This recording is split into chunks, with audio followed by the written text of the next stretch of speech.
లాఠీలిరిగినవో లడాయి మానం జై బోలో తెలంగాణ గణగర్జనల జడివాన సొయ్దులో ఆరతి కాళ్ళ గజల గమ్మతి తెలంగాణ లడాయికి కదులుతున్న ఇమ్మతి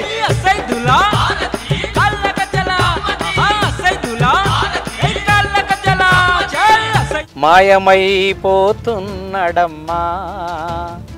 మనిషన్నవాడు మచ్చుకైనా లేడు చూడు మానవత్వం ఉన్నవాడు చల్ గజ్జలు గజ్జాలు 2 గజ్జలో రాజన్న సేను ఎండె శనక ఎండె గజ్జలో రాజన్న వాయ గోరవాయే వలస పోయి బతుకుడాయే.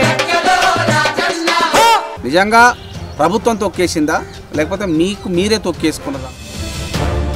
తొక్కేసిన వాళ్ళు రాజకీయ నాయకులు, అది ఎవరు ఏంటి అనేటటువంటిది ఇప్పుడు ఆల్రెడీ బ్రహ్మాండంగా కోట్ల రూపాయలు లక్షల రూపాయలు సంపాదించి ఉంటాడు అనేటటువంటి సమాజానికి తెలుసు.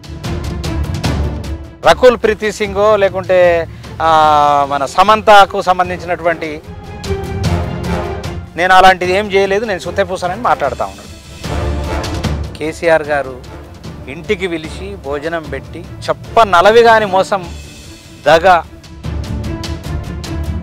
ఏండ్ల కిందటి నుండి వేదనాయి బతుకు ఇంకెంత కాలం ఉంటుందో. గెలవాలన్న లక్ష్యం ఉన్నటువంటి వాడు పోరాటం నుంచి తప్పుకోడు, పోరాటంలో ఉన్నటువంటి వాడు ఎప్పటికోడు. 100 నయ్యములు ఈక్వాలిటీ ఒక కేసీఆర్, 100 హిట్లర్లు ఈక్వాలిటీ ఒక కేసీఆర్. ఏం పాపం చేసిండు, ఎందుకు ఆయనకు తగిన గుర్తింపు రాలేదని? వెరీ గుడ్, మంచి పద్ధతి, మంచి ప్రశ్న. నాకంటూ అసలు ఎవరు శత్రువులు లేరు, లేకపోతే నన్ను ఎప్పుడో ఇసుక దందా మొత్తం టోటల్గా బీఆర్ఎస్ పార్టీ ఎమ్మెల్యేలు మినిస్టర్లు తెలంగాణ ఉద్యమంలో పాటలు పాడినటువంటి వాళ్ళకి ఇస్తే చాలా సంతోషపడేవాడు.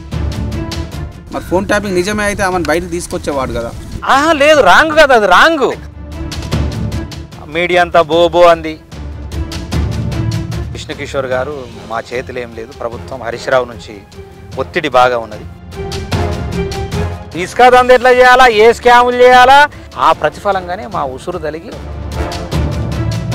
ఆంధ్ర పెత్తందారి వ్యవస్థ యొక్క సమస్యలు అప్పుడు ఉంటే దొర కుటుంబ పాలన సమస్య ఉన్నది. కాబట్టి కళాకారులు తిండి దొరుకుతలేదు, మాకు అవకాశాలు లేవు, నాకేమి ఇవన్నీ అడుగుతలేను నేను. మీకు పెద్ద రోగం తగిలి ఇలా వాళ్ళ బిడ్డ జైలుకు పోయింది, రేపో మాపో కళాకారులు బంధు పెట్టి దానికి ఒక చైర్మన్ను అప్పచెప్తే అయ్యో నివా నువ్వు అవ్వో నివా తెలంగాణోనికి తోటి పాలోనివా జబకు సంచి చేతుల జెండా జాతర ఓదమా తెలంగాణ జాతర ఓదమా. విష్ణుకిషోర్ చెప్పిన సూత్రాన్ని ఏమైనా ఫాలో అవుతున్నారా? గోరెటెంకన్నకు అంటే ఉలికెక్కువ, ఆయనకి ఏదన్నా అంటే లోపల నుంచి కాలుతుంది.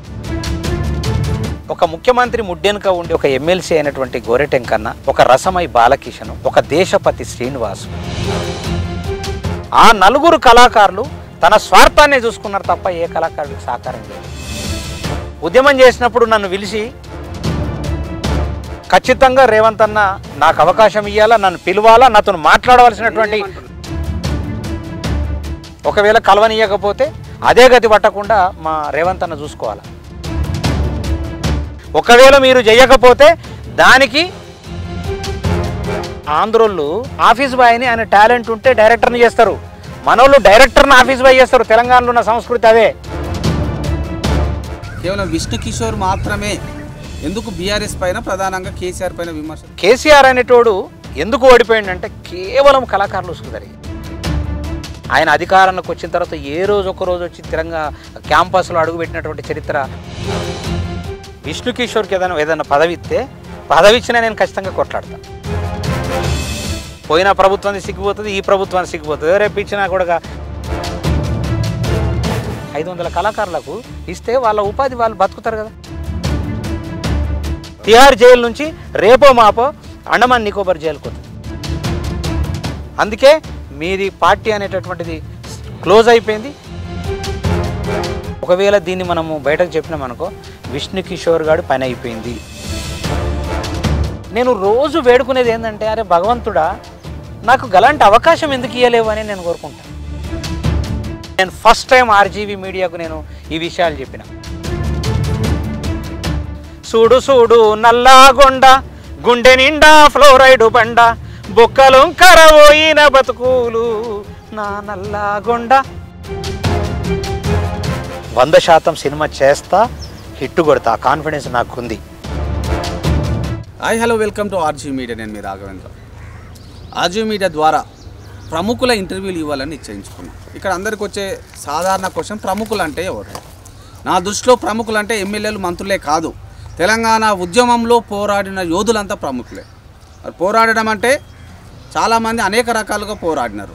నిరుద్యోగులు కావచ్చు, లేకపోతే ఉద్యోగ సంఘ నేతలు కావచ్చు, ఆర్టీసీ కార్మికులు కావచ్చు, సబ్బండ వర్గాల ప్రజలు కూడా తెలంగాణ ఉద్యమంలో తమ వంతు పాత్ర పోషించినారు. వారికి ఏమాత్రం తీసిపోకుండా కవులు కళాకారుల పాత్ర కూడా చాలా గొప్పదని నేనైతే ఎప్పుడు చెప్తూ ఉంటాను.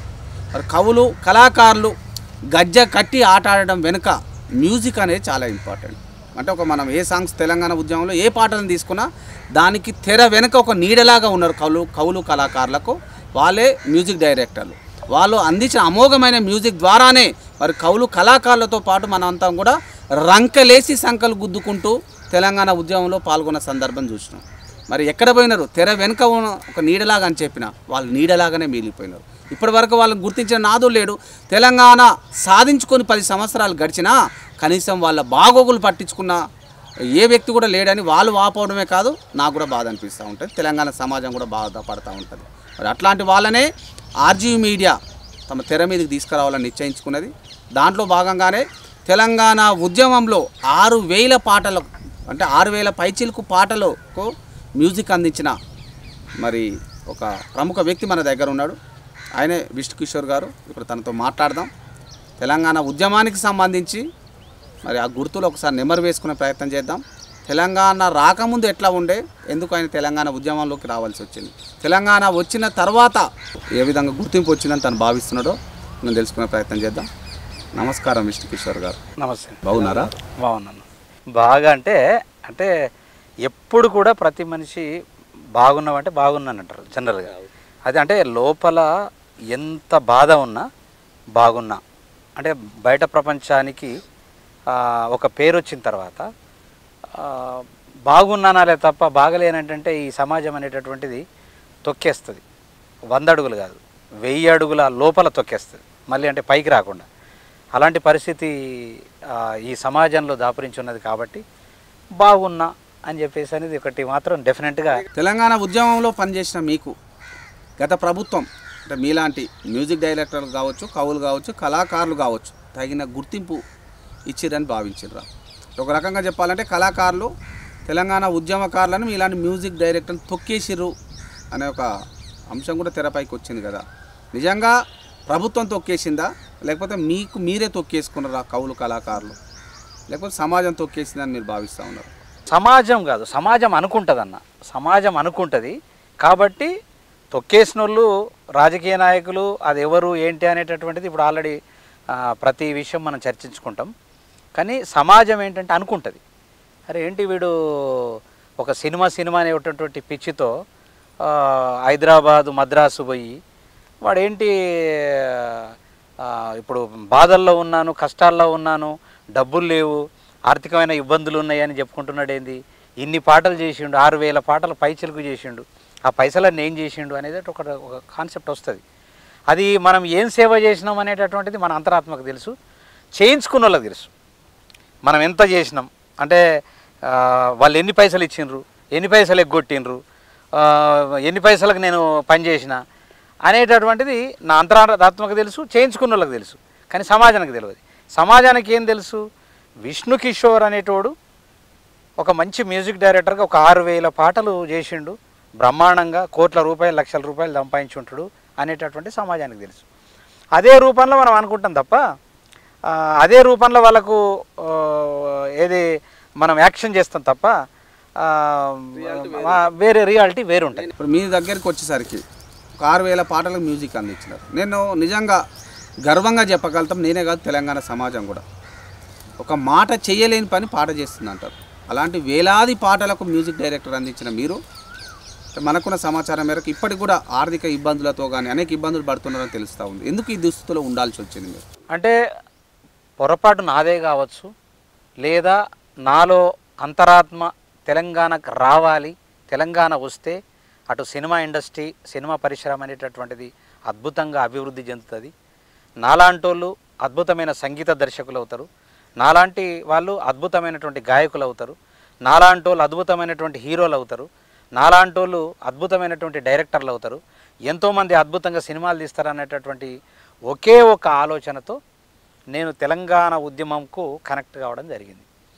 కనెక్ట్ అయ్యి 14 సంవత్సరాలు నిరంతరంగా తెలంగాణ ఉద్యమంలో పోరాటం చేసినప్పటికీ వాస్తవానికి గత ముఖ్యమంత్రి కేసీఆర్ గారు ఇంటికి పిలిచి భోజనం పెట్టి, నా తమ్ముడివి, నేను నీ అన్నను, నువ్వు తెలంగాణ ఇప్పుడు రాకున్న ముందు నువ్వు అవసరపడుతున్నావు, వచ్చిన తర్వాత కూడా నీ కాంట్రిబ్యూషన్ చాలా అవసరము, ఖచ్చితంగా నువ్వు ఒక అగ్రస్థాయిలో ఉండాలా అనేటటువంటి మాట మాట్లాడి ఇంటికి పిలిచి భోజనం పెట్టి ఇవాళ తీరని అంటే ఇక అసలు నలవి కానీ మోసం దగ చేసిండు అనేటటువంటిది క్లారిటీగా చెప్పగలను. ఎట్లాంటి దగ అంటారు? ఎందుకోసం అంటే ఉద్యమంలో ఉన్నటువంటి ఆయన స్పీచ్లో ఏంటంటే, ఉద్యమంలో ఉన్నటువంటి ప్రతి ఒక్కరికి ఖచ్చితంగా ఏదో రకమైనటువంటి సహకారం చేయవలసినటువంటి బాధ్యత ఆయన ముఖ్యమంత్రి అయిన తర్వాత ఉన్నది.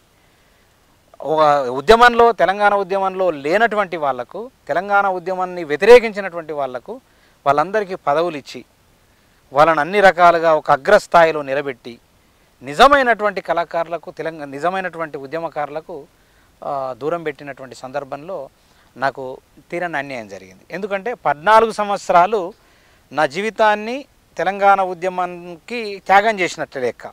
ఎందుకోసం అంటే ఒక మంచి యాక్టర్ని అవుతా, లేకుంటే మంచి మ్యూజిక్ డైరెక్టర్ని అవుతా, మంచి సింగర్ని అవుతా, ఒక చిన్నపాటి ఆశ.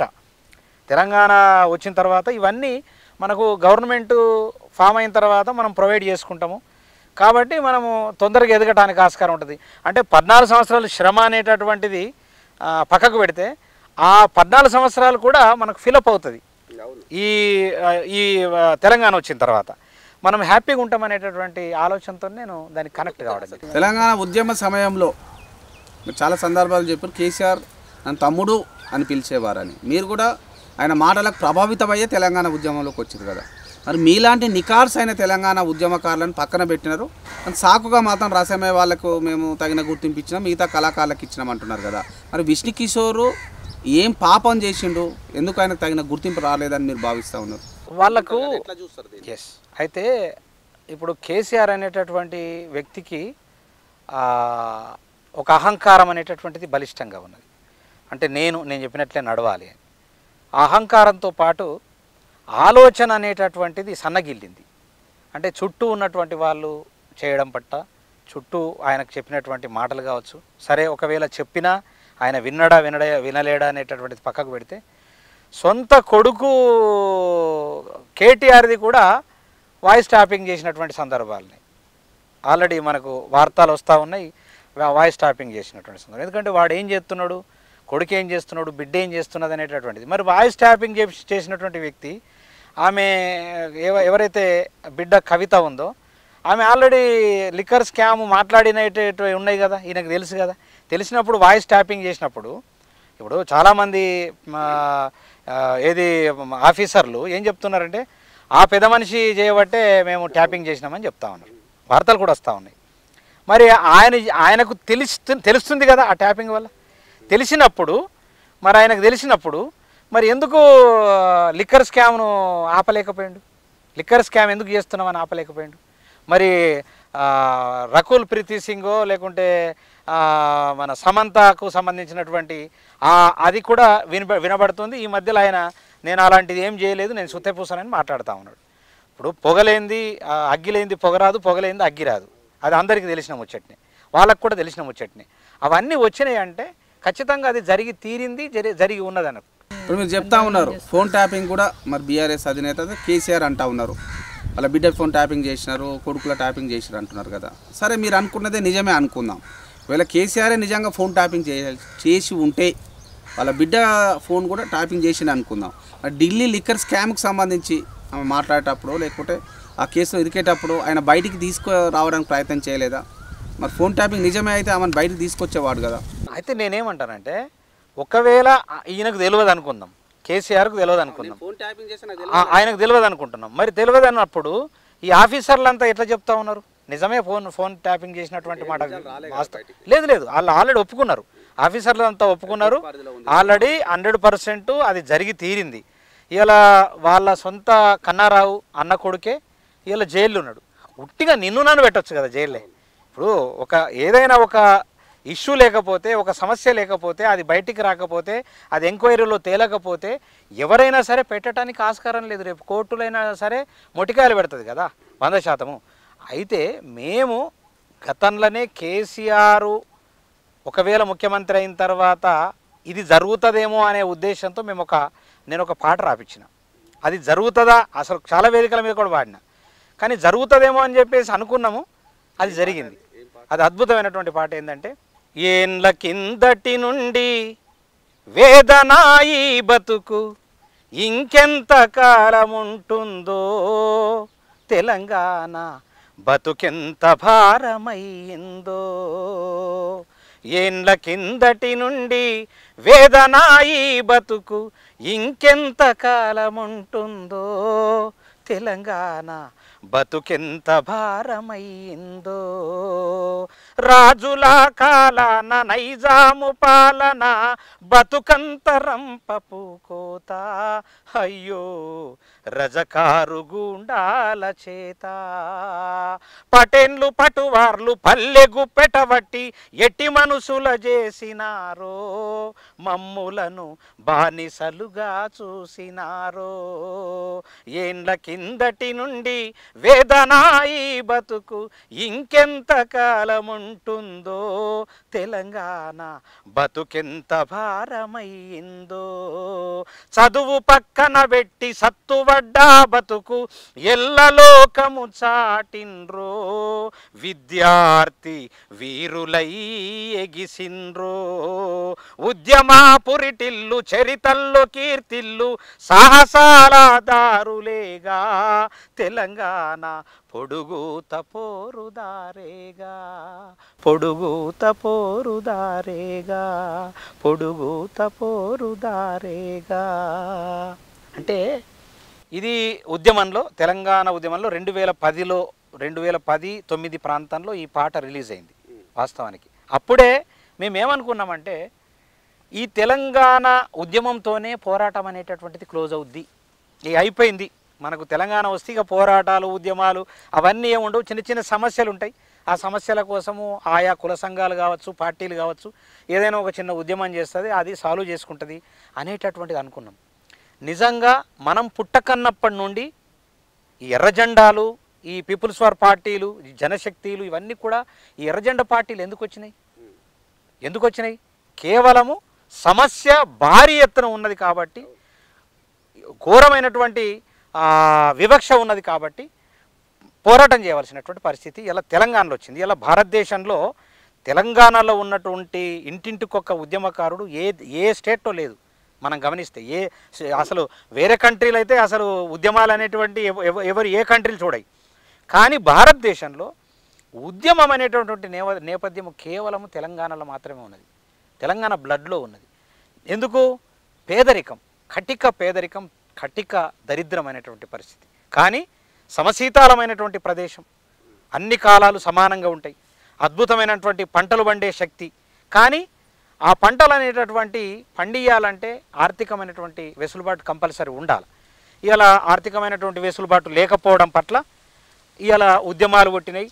అందరూ అంటూ ఉంటారు, మీలాంటి కవులు కళాకారులు కూడా గుర్తెచ్చి ఆడుతూ ఉంటారు, తెలంగాణ ఒక స్వర్గధామంగా నిలుస్తూ ఉంది. అది పరిశ్రమలకు కానివ్వచ్చు, ఇంకా దేనికైనా, ఇక్కడ వ్యాపారాలు చేసుకోవడానికి కానీ పరిశ్రమలు పెట్టుకోవడానికి చాలా స్వర్గధామంగా ఉంటుంది కదా.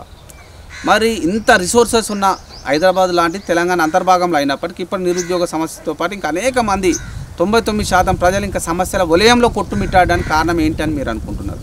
అదే చెప్పబోతున్నా. నేనేమంటున్నానంటే ఏదైతే తెలంగాణ కోసం మనం కొట్లాడతామో, ఆంధ్ర పరిపాలన ఏదైతే ఉందో ఆంధ్ర పరిపాలన అనేటటువంటిది ఇవాళ మనకు అడ్డం ఉన్నది. వాళ్ళు ఆల్రెడీ మనకు దోపిడీ చేస్తూ ఉన్నారు, మనలను డెవలప్ కాకుండా చేస్తూ ఉన్నారు, మనలను అభివృద్ధి కాకుండా చేస్తున్నారు, మన ఉద్యోగాలు నీళ్లు అని కూడా వాళ్ళు కొట్టుకపోతున్నారు. మన తెలంగాణ మనకుంటే మనకు ఖచ్చితంగా నీళ్లు నిధులు అన్నీ కూడా వస్తాయి అనేటటువంటిది ఒక కాన్సెప్ట్తో మనకు ఉద్యమం స్టార్ట్ అయింది. గతంలో ఫస్ట్ ఉద్యమము, తర్వాత మలిదశ ఉద్యమం, మళ్ళీ ఈ మూడో ఉద్యమం వచ్చినప్పటికీ 3 ఉద్యమాలలో స్టాండర్డ్గా నిరంతరంగా ఉద్యమం జరిగినటువంటిది. అందుకే నేను చాలా సందర్భాలలో నేను ఒక కొటేషన్ కూడా తయారు చేసేసి కొన్ని స్కూళ్ళల్లో కూడా రాపడం జరిగింది. గెలవాలన్న లక్ష్యం ఉన్నటువంటి వాడు పోరాటం నుంచి తప్పుకోడు, పోరాటంలో ఉన్నటువంటి వాడు ఎప్పటికి ఓడిపోడు. గెలవాలన్న లక్ష్యం ఉన్నటువంటి వాడు పోరాటం నుంచి తప్పుకోడు, పోరాటంలో ఉన్నటువంటి వాడు ఎప్పటికి ఓడిపోడు. నిరంతరమైనటువంటి ఎవడైనా సరే ఏ పనైనా చేయి, ఇప్పుడు మీడియా ద్వారా మీరు నిరంతరంగా పోరాటం చేస్తే మీరు అద్భుతమైనటువంటి సక్సెస్ చవి చూస్తారు. ఇది కామన్. ఎవరైనా సరే నేను సంగీతంలో నిరంతరంగా సంగీతం మీద నేను కాన్సన్ట్రేషన్ చేస్తే నేను అద్భుతమైనటువంటి సంగీత దర్శకుని కావడానికి ఆస్కారం ఉంటుంది, అద్భుతమైన సినిమాలు చేయడానికి ఆస్కారం ఉంటుంది. బాలీవుడే కాదు హాలీవుడ్ సినిమాలు కూడా చేసేటటువంటి అవకాశం ఉంటుంది. విష్ణుకిషోర్ గారు మీరు అంటున్నారు కదా, నేను కూడా ఏకీభవిస్తున్నా. మీరేంటి మీ యొక్క సూత్రాన్ని వినే ఆయన కూడా మరి మీకు విష్ణుకిషోర్నే ఫాలో అయ్యింది అని నేను అనుకుంటా ఉన్నా. కోటి ఉన్నది 100 కోట్లు సంపాదించుకోవాలనుకున్నారు. విష్ణుకిషోర్ చెప్పిన సూత్రాన్ని ఏమైనా ఫాలో అవుతున్నారా? మరి మీ సూత్రాన్ని ఫాలో అవుతున్నట్టుగా అనిపిస్తే మీరు ఎట్లా విమర్శిస్తారు? అయితే ఆయన ఏమో ఆలోచించిండంటే నిరంతరంగా మనము అద్భుతమైన స్కాములు చేస్తే, నిరంతరమైన స్కాములు చేస్తే ఒక 20 ఏళ్ళు మొత్తం టోటల్గా భారతదేశాన్ని కొనేయచ్చు అనేటటువంటి టార్గెట్ పెట్టుకొని ఈ కొటేషన్ ఎక్కడో ఈయన ఉంటాడు, ఆ కొటేషన్ ఎక్కడో చెప్పి ఉంటే అది ఈయన ఉంటాడు. ఈయన ఆయన ఆల్రెడీ ప్రొసీడ్ అయినట్లు అనిపించింది. ఎందుకంటే ఆయన 80,000 పుస్తకాలు చదివిండు కదా, ఒక 80,000 కొటేషన్లు కూడా ఆల్రెడీ విని ఉంటాడు. ఒక 100 నయ్యములు ఈక్వాలిటీ టు ఒక కేసీఆర్, ఒక 100 హిట్లర్లు ఈక్వాలిటీ టు ఒక కేసీఆర్, 100 నయ్యములు 100 హిట్లర్లు ఇద్దరు కలిపితేనే ఒక కేసీఆర్ తయారైంది. అవునండి కిషోర్ గారు, సూటిగా చెప్పండి. మీరు నేను తమ్ముడు అన్నాడు, మీ అన్నయ్యకేమో మరి ఇక అందరు అనుకుంటున్నది ఫామ్ హౌజులు ఉన్నాయి, మేడలు ఉన్నాయి, మిద్దలు ఉన్నాయి, భవంతులు కట్టుకుంటున్నారు. కేసీఆర్ తమ్ముడైన విష్ణుకిషోర్ ఎందుకు ఈ దుస్థితిలో ఉన్నాడు? మరి ఆర్థిక వలయంలో ఎందుకు కొట్టుమిట్టాడుతూ ఉన్నారు? ఆర్థిక సమస్యలు ఎందుకు బాధపడుతున్నారని మీరు అనుకుంటారు? అదే ఆయన 100 నయ్యములు 100 హిట్లర్లు అయ్యి ఈ పొడుగుత పోరాటం చేయాలా మీరు బిడ్డ, నువ్వు పాట చేసినావు, ఎప్పుడో తాత ముత్తాతల నుంచి పోరాటాలే జరుగుతూ ఉన్నాయి, ఇంకా మీరు పోరాటం చేసుకుంటూ బతకాలా అనే కాన్సెప్ట్ను తీసుకొచ్చేసి పొడుగుత పోరాటం అయ్యేటట్లు క్రియేట్ చేసి పెట్టిండు, పెట్టేసి ఇప్పుడు నిరంతరంగా ఆయన అధికారంలో ఉన్నప్పుడు పోరాటము తప్పలేదు, మళ్ళీ ఇప్పుడు కూడా మళ్ళా పోరాటమే ఖచ్చితంగా తప్పేటట్లు లేదనేటటువంటి దాని ఆలోచన అట్లా వస్తుంది. అసలు ఎందుకంటే వీళ్ళందరినీ చూస్తుంటే మరి ఇళ్ళకెళ్ళి అందులకు జంపింగ్ జలాలను చూసి ఇందులోకి వెళ్ళి అందులో నుంచి ఇందులో అంటే మళ్ళీ గాల్లే ఉంటున్నారు కదా. ఏ పార్టీలకు అయినా గాల్లే ఉంటున్నారు కాబట్టి ఖచ్చితంగా మళ్ళీ నిరంతరంగా పోరాటం చేయాలన్నా మళ్ళీ ఇక్కడికే స్టాప్ అయిపోతుందా, కేసీఆర్ అయిపోయిన తర్వాత స్టాప్ అవుతుంది అనేటటువంటిది సందిగ్ధంలో ఉన్న నేను. మీరు అంటా ఉన్నారు మరి కేసీఆర్ కానీ బీఆర్ఎస్ పట్ల కౌలు కళాకారులు అంటే గత ప్రభుత్వం పట్ల సంతృప్తిగా లేరని మీరు అంటా ఉన్నారు. సంతృప్తిగా లేకపోతే వాళ్ళు కూడా బయటకు వచ్చి మాట్లాడవచ్చుగా. కేవలం విష్ణుకిషోర్ మాత్రమే ఎందుకు బీఆర్ఎస్ పైన ప్రధానంగా కేసీఆర్ పైన విమర్శలు గుర్తిస్తున్నారంటే ఏం సమాధానం చెప్తారు? అయితే నేనెందుకు విమర్శిస్తున్నానంటే ప్రత్యేకంగా ద్వేషమా లేకపోతే దేనికోసం? నాకు ఎవరి మీద ద్వేషం లేదు, నాకంటూ అసలు ఎవరు శత్రువులు లేరు, నాకు అజాత శత్రువుని. కాబట్టి నేను ఇంత స్వేచ్ఛగా తిరగగలుగుతున్నా. లేకపోతే నన్ను ఎప్పుడో నేనే సావు నోట్లే తలకాయ పెట్టిన నేను. వాస్తవానికి వాళ్ళ 9 ఏళ్ళ పరిపాలనలో సావు నోట్లే తలకాయ పెట్టి అంటే 14 ఏళ్ళు సావు నోట్లే తలకాయ పెట్టినటువంటి సందర్భం ఆయన క్రియేట్ చేసుకుంటే 9 ఏళ్ళు ఆయన పరిపాలనలో సావు నోట్లే తలకాయ పెట్టి పోరాటం నిరంతరంగా చేసినటువంటి వ్యక్తిత్వం నాది. అది ఉంది నా తాట. కానీ వాస్తవానికి ఏంటంటే నాకంత అజాత శత్రువులు ఉన్నారు కాబట్టి, నా లోపల స్వచ్ఛత ఉన్నది కాబట్టి నాకు ఎక్కడ కూడా చీమ కూడా కరవలేదు. ఇప్పుడు ఈ చెట్ల మీద ఉండే చీమ కూడా నా మీద పడదు, కరవదు. ఎందుకంటే కేసీఆర్ ఎందుకంటే దేశం అంటే ఆయన చెప్పింది వేరు, చేసింది వేరు. ఆయన చెప్పుకొచ్చింది 14 ఏళ్ళు చెప్పింది ఒకటి, చేసింది ఒకటి. కాబట్టి అంటే తెలంగాణను సర్వనాశనం చేసిండు.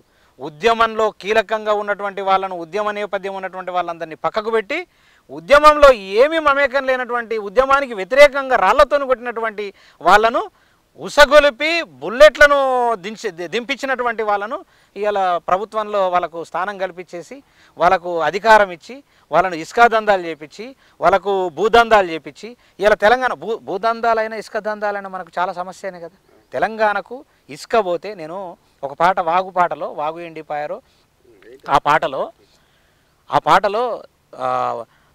ఏది బోరులు ఎక్కువ లోతులేసి నీటినంతా పైకి తీసి నగరమున నిర్మాణమునకై తరలిపోయే ఇసుక వల్ల తరిగిపోయే భూగర్భ జలం అని చెప్పేసి ఆ పాటలో ఉంటుంది.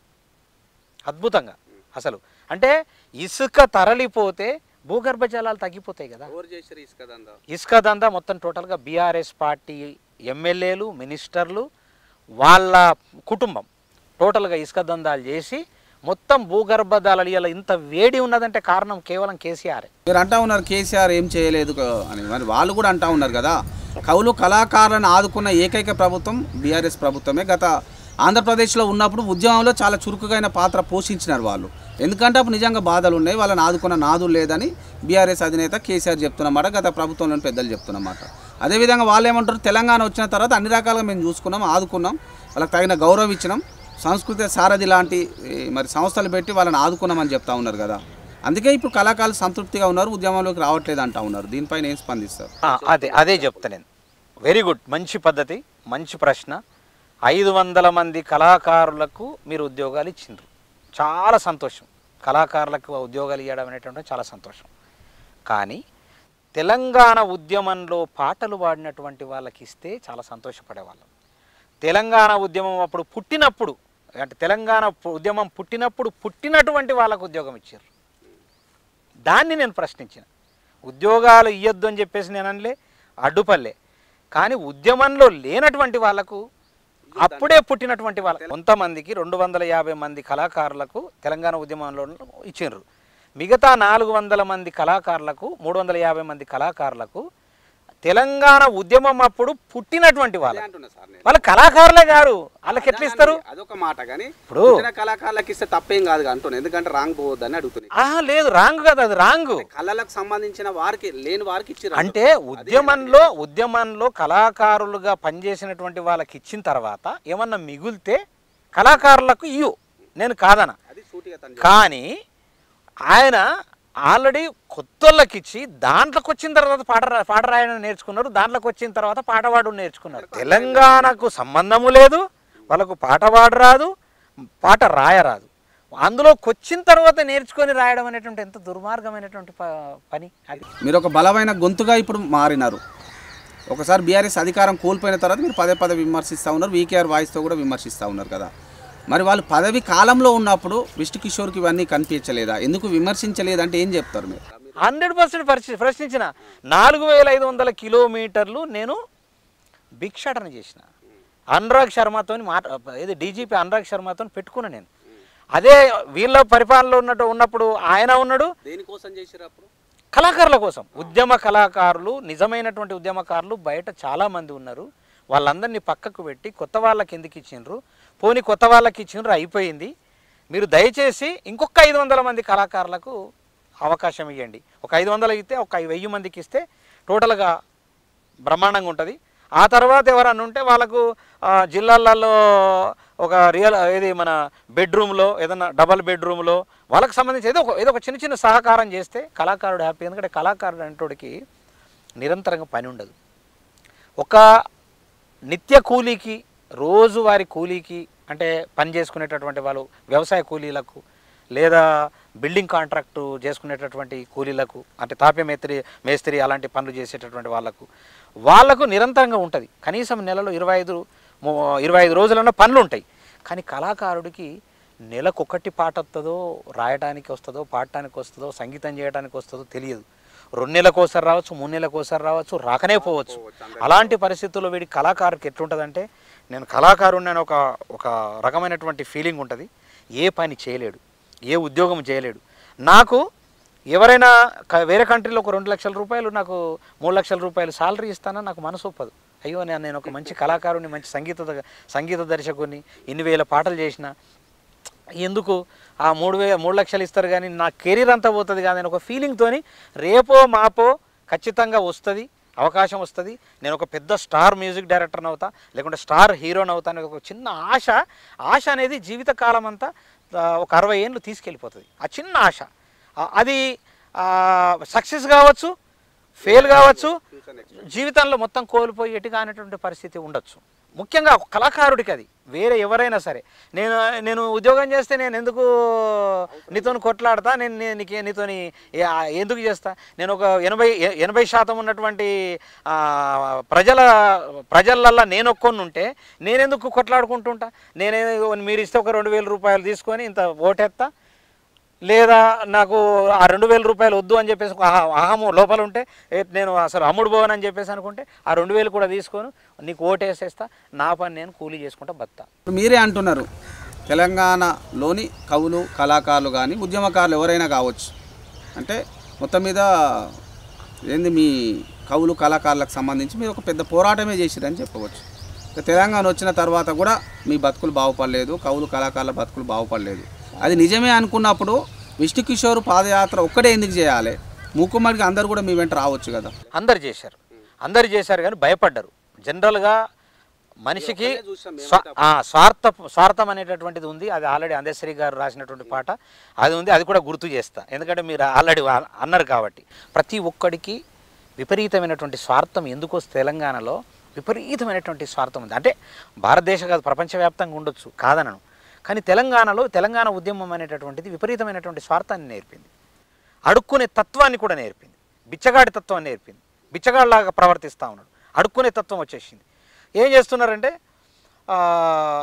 నేను బాగుంటే చాలు, నాకు ఉద్యోగం వస్తే చాలు, నేను ఒకవేళ ఇప్పుడు ప్రశ్నిస్తే లేకుంటే విష్ణు కిషోర్ ఎంట పోతే నాకు ఉన్నది పోతుందేమో, లేదా రేపో ఎల్లుండో రసమై బాలకృష్ణ అంటోడు నాకు ఉద్యోగం ఇయ్యడేమో, కేసీఆర్ ఇయ్యడేమో అనేటటువంటి ఆ భావనతోని వాళ్ళు ఏం చేశారంటే నా వెనక రావడానికి సంకోచించలేదు. నేను కూడా నిజంగా ఆలోచించిన, ఎందుకంటే నాకంటూ ఒక ఎనాలిసిస్ తత్వం అంటే ఒక మైండ్ అంటే ఒక క్రియేటివిటీ ఉన్నది కాబట్టి నేను ఆలోచించగలిగిన.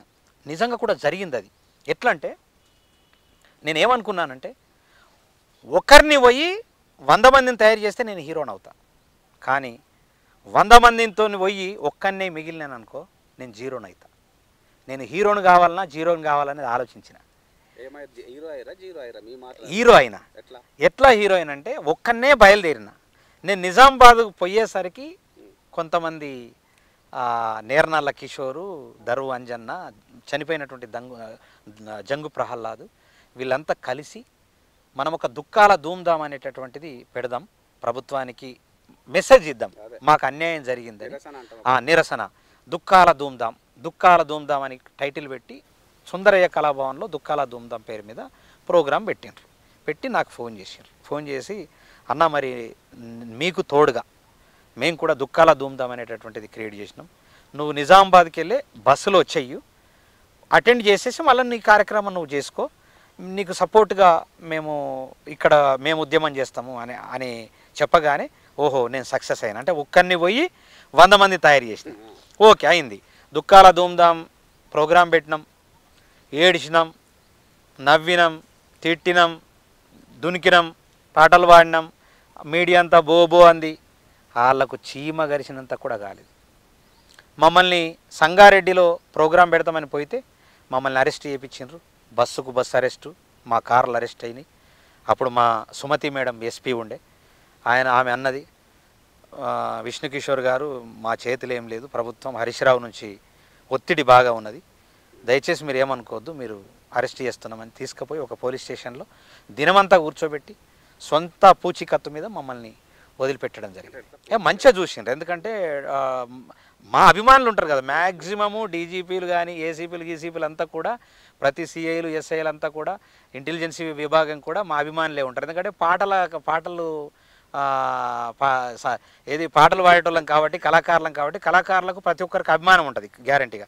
ఇలా నేను ఇంత రక్షించబడుతున్నానంటే కేవలము ఆ ఏసీపీలు, డీజీపీలు, డిఐజీలు వీళ్ళందరి సహకారము, వీళ్ళంతా అరే నిజంగా విష్ణుకిషోర్ అంటోడికి అన్యాయం జరిగింది, కళాకారులకు చాలామందికి అన్యాయం జరిగింది, ఆయన నిజమైన కొట్లాడుతున్నాడు కాబట్టి ఆయనను మనం ఏమనొద్దు, ఆయన పని ఆయన చేసుకొని ఏదైనా ప్రభుత్వానికి చీమగుట్టినంత అయితే ఖచ్చితంగా వాళ్ళకు పిల్లగాళ్ళకు ఎంతో కొంతమందికి న్యాయం జరుగుతుంది అనే కాన్సెప్ట్తోని వాళ్ళు నన్ను అద్భుతంగా అన్ని జిల్లాలలో నాకు సహకరించారు.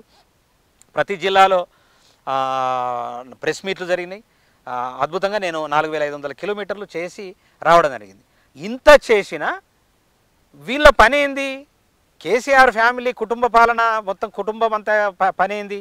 మేము ఉద్యమం చేస్తున్నామా, పేపర్ల టీవీల సోషల్ మీడియాలో, అప్పుడు సోషల్ మీడియా లేదు, అదంతా వాళ్ళకి ఏం అర్థం కావట్లేదు. ఇసుక దంద ఎట్లా చేయాలా, ఏ స్కాములు చేయాలా, ఎక్కడ మనకు కమిషన్లు తీసుకోవాలా, ఎక్కడ దందాలు చేయాలనేది తప్ప వేరే ఆలోచన వాళ్ళకు రాలేదు కాబట్టి మమ్మల్ని పట్టించుకోలేదు. ఆ ప్రతిఫలంగానే మా ఉసురు తలిగి ఆంధ్ర ఉద్యమం ఉన్నప్పుడు ఉమ్మడి ఆంధ్రప్రదేశ్ ఉన్నప్పుడు కవులు కళాకారులకు తీవ్రమైన అన్యాయం జరుగుతుందని ఒక బలమైన గొంతుకగా మారినారు కదా మీరు. మరి తర్వాత మరి బీఆర్ఎస్ అధికారంలోకి వచ్చింది, ఓ 10 ఏళ్ళు పాలించినప్పుడు ఆ గొంతు ఎక్కడ పోయింది, మూగబోయిందా అన్న వాళ్ళకి మీరు ఏం సమాధానం చెప్తారు? అదే చెప్తాను నేను. అందుకే నేను అది చెప్పడం పోయి ఆ పాటకు పోయి అది డైవర్ట్ అయినా. యాక్చువల్లీ ఉద్యమ స్ఫూర్తి ఉన్నటువంటిది తెలంగాణ సమాజం, తెలంగాణ మొత్తం టోటల్గా ప్రతి ఇంట్లో ఉద్యమకారుడు ఉంటాడు, 100% ఉంటాడు. ఏదో ఒక రకంగా ఉద్యమకారుడే పక్కా ఉంటాడు నాకు తెలిసి. అయితే వాస్తవానికి తెలంగాణ ఉద్యమము ఒక ఆంధ్ర పరిపాలన, అది మామూలు పరిపాలన కాదు, అది అంత ఈజీగా పోయే పరిపాలన కాదు. యమాహేమీలు ముఖ్యమంత్రులు ఉన్నారు, యమాహేమీలు మంత్రులు ఉన్నారు. అసలు అణచివేత, అద్భుతమైనటువంటి అణచివేత, అద్భుతమైనటువంటి లాఠీలు, అద్భుతమైనటువంటి ఎక్కడి దక్కన్ని అసలు చేసినటువంటి సందర్భంలో కూడా ఏ ఒక్కడు కూడా వాళ్ళు భయపడలే. భయపడకుండా అంటే చెప్తున్నా కదా, ఉద్యమ నేపథ్యం ఉన్నది కాబట్టి భయపడలే. దాని తర్వాత రెండు వస్తాయి ఇక్కడ. ఉద్యమ నేపథ్యం ఉన్నది, భయపడలేదు.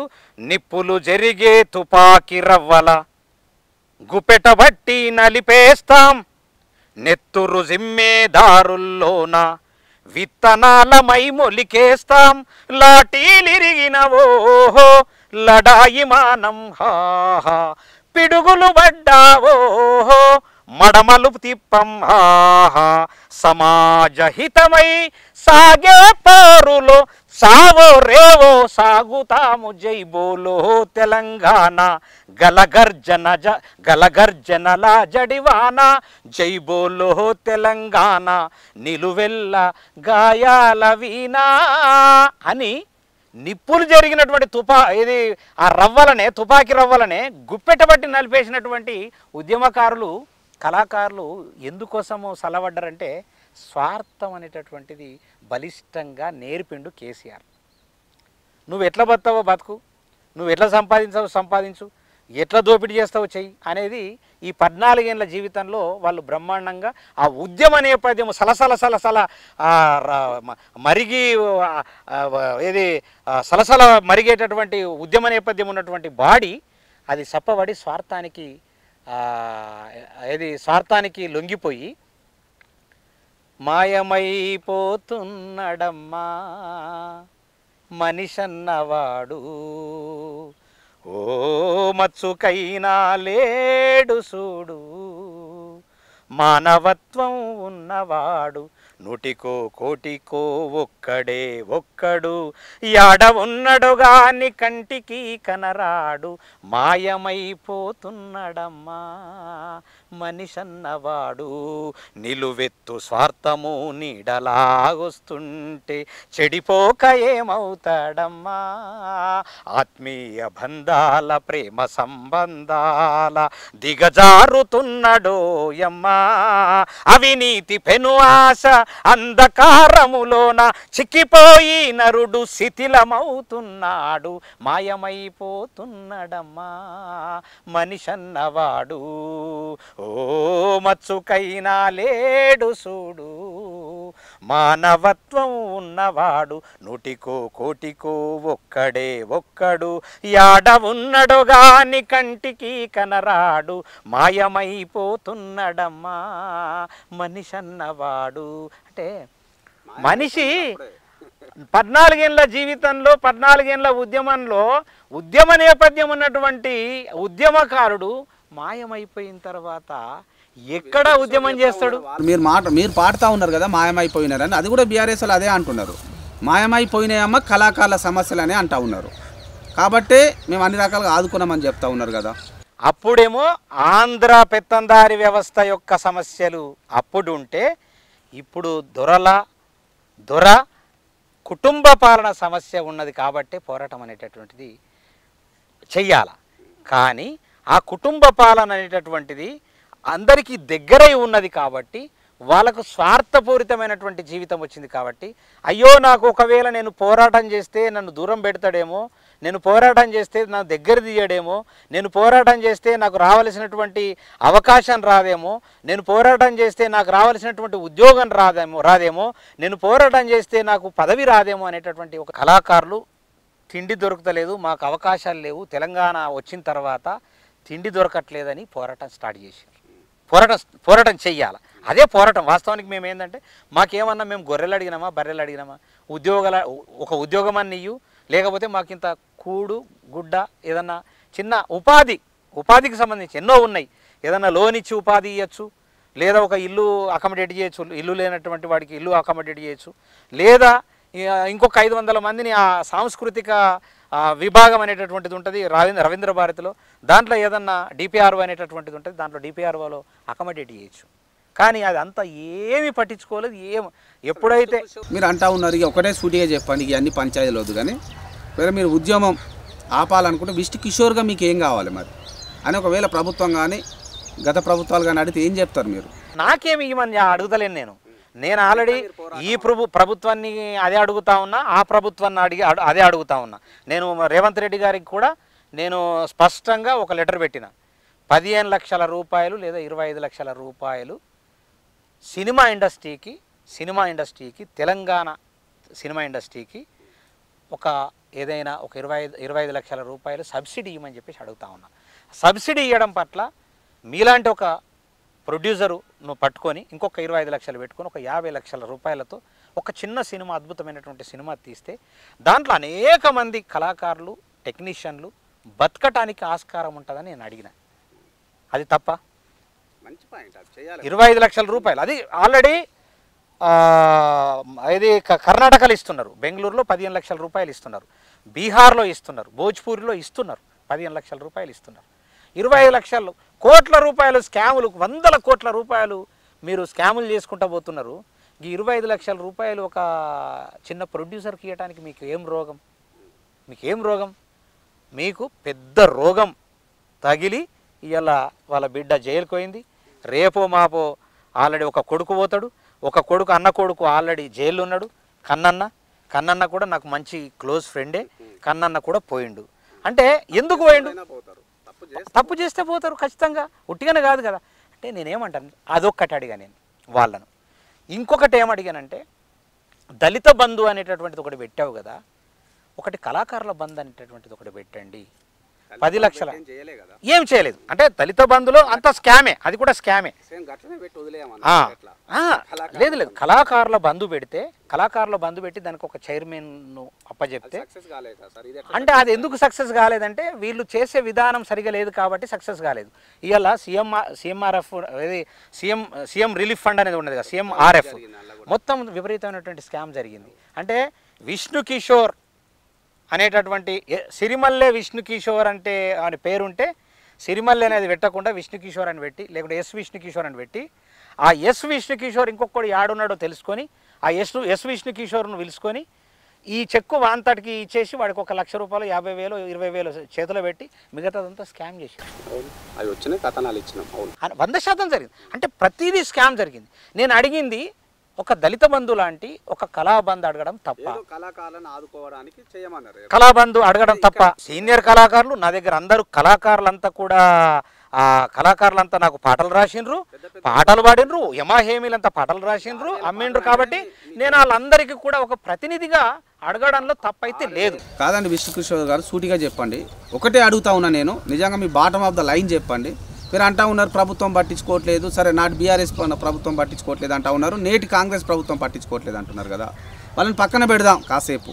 మరి మీరు పెద్ద తలకాయలుగా భావిస్తూ ఉంటారు కదా, మీ కవుల తరపున కానీ కళాకారుల తరపున కానీ, వాళ్ళేమైనా పట్టించుకుంటున్నారా? మరి వాళ్ళకు మధ్యనే గొడవలు ఉన్నాయి అంటూ ఉన్నారు కదా. అంటే వాళ్ళు కడుపు నిండేది కాబట్టి వాళ్ళు గొడవలు పెట్టుకుంటారు. కింది కళాకారులను వాళ్ళే పట్టించుకున్నప్పుడు ప్రభుత్వం ఏం చేస్తుందని ఒక మాట కూడా వినిపిస్తూ ఉంది. ఏమంటారు దీనిపైన? గోరెటెంకన్న ఉన్నాడు. గోరెటెంకన్నకు అంటే ఉలికెక్కువ. ఆయనకి ఏదన్నా అంటే లోపల నుంచి కాలుతుంది. అదే ఎస్ అదే అందుకే అయితే వాళ్ళకు ఏమన్నా అంటే కాలుతుంది, లోపల కాలుతుంది, వాళ్ళకు బాధ కూడా అనిపిస్తుంది.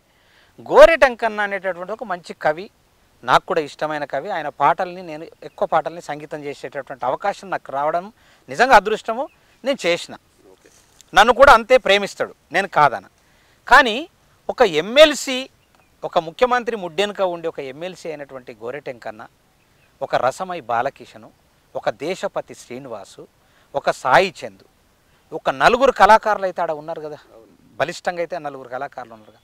ఆ నలుగురు కళాకారులు తన స్వార్థాన్ని చూసుకున్నారు తప్ప ఏ కళాకారుడికి సహకారం చేయలేదు.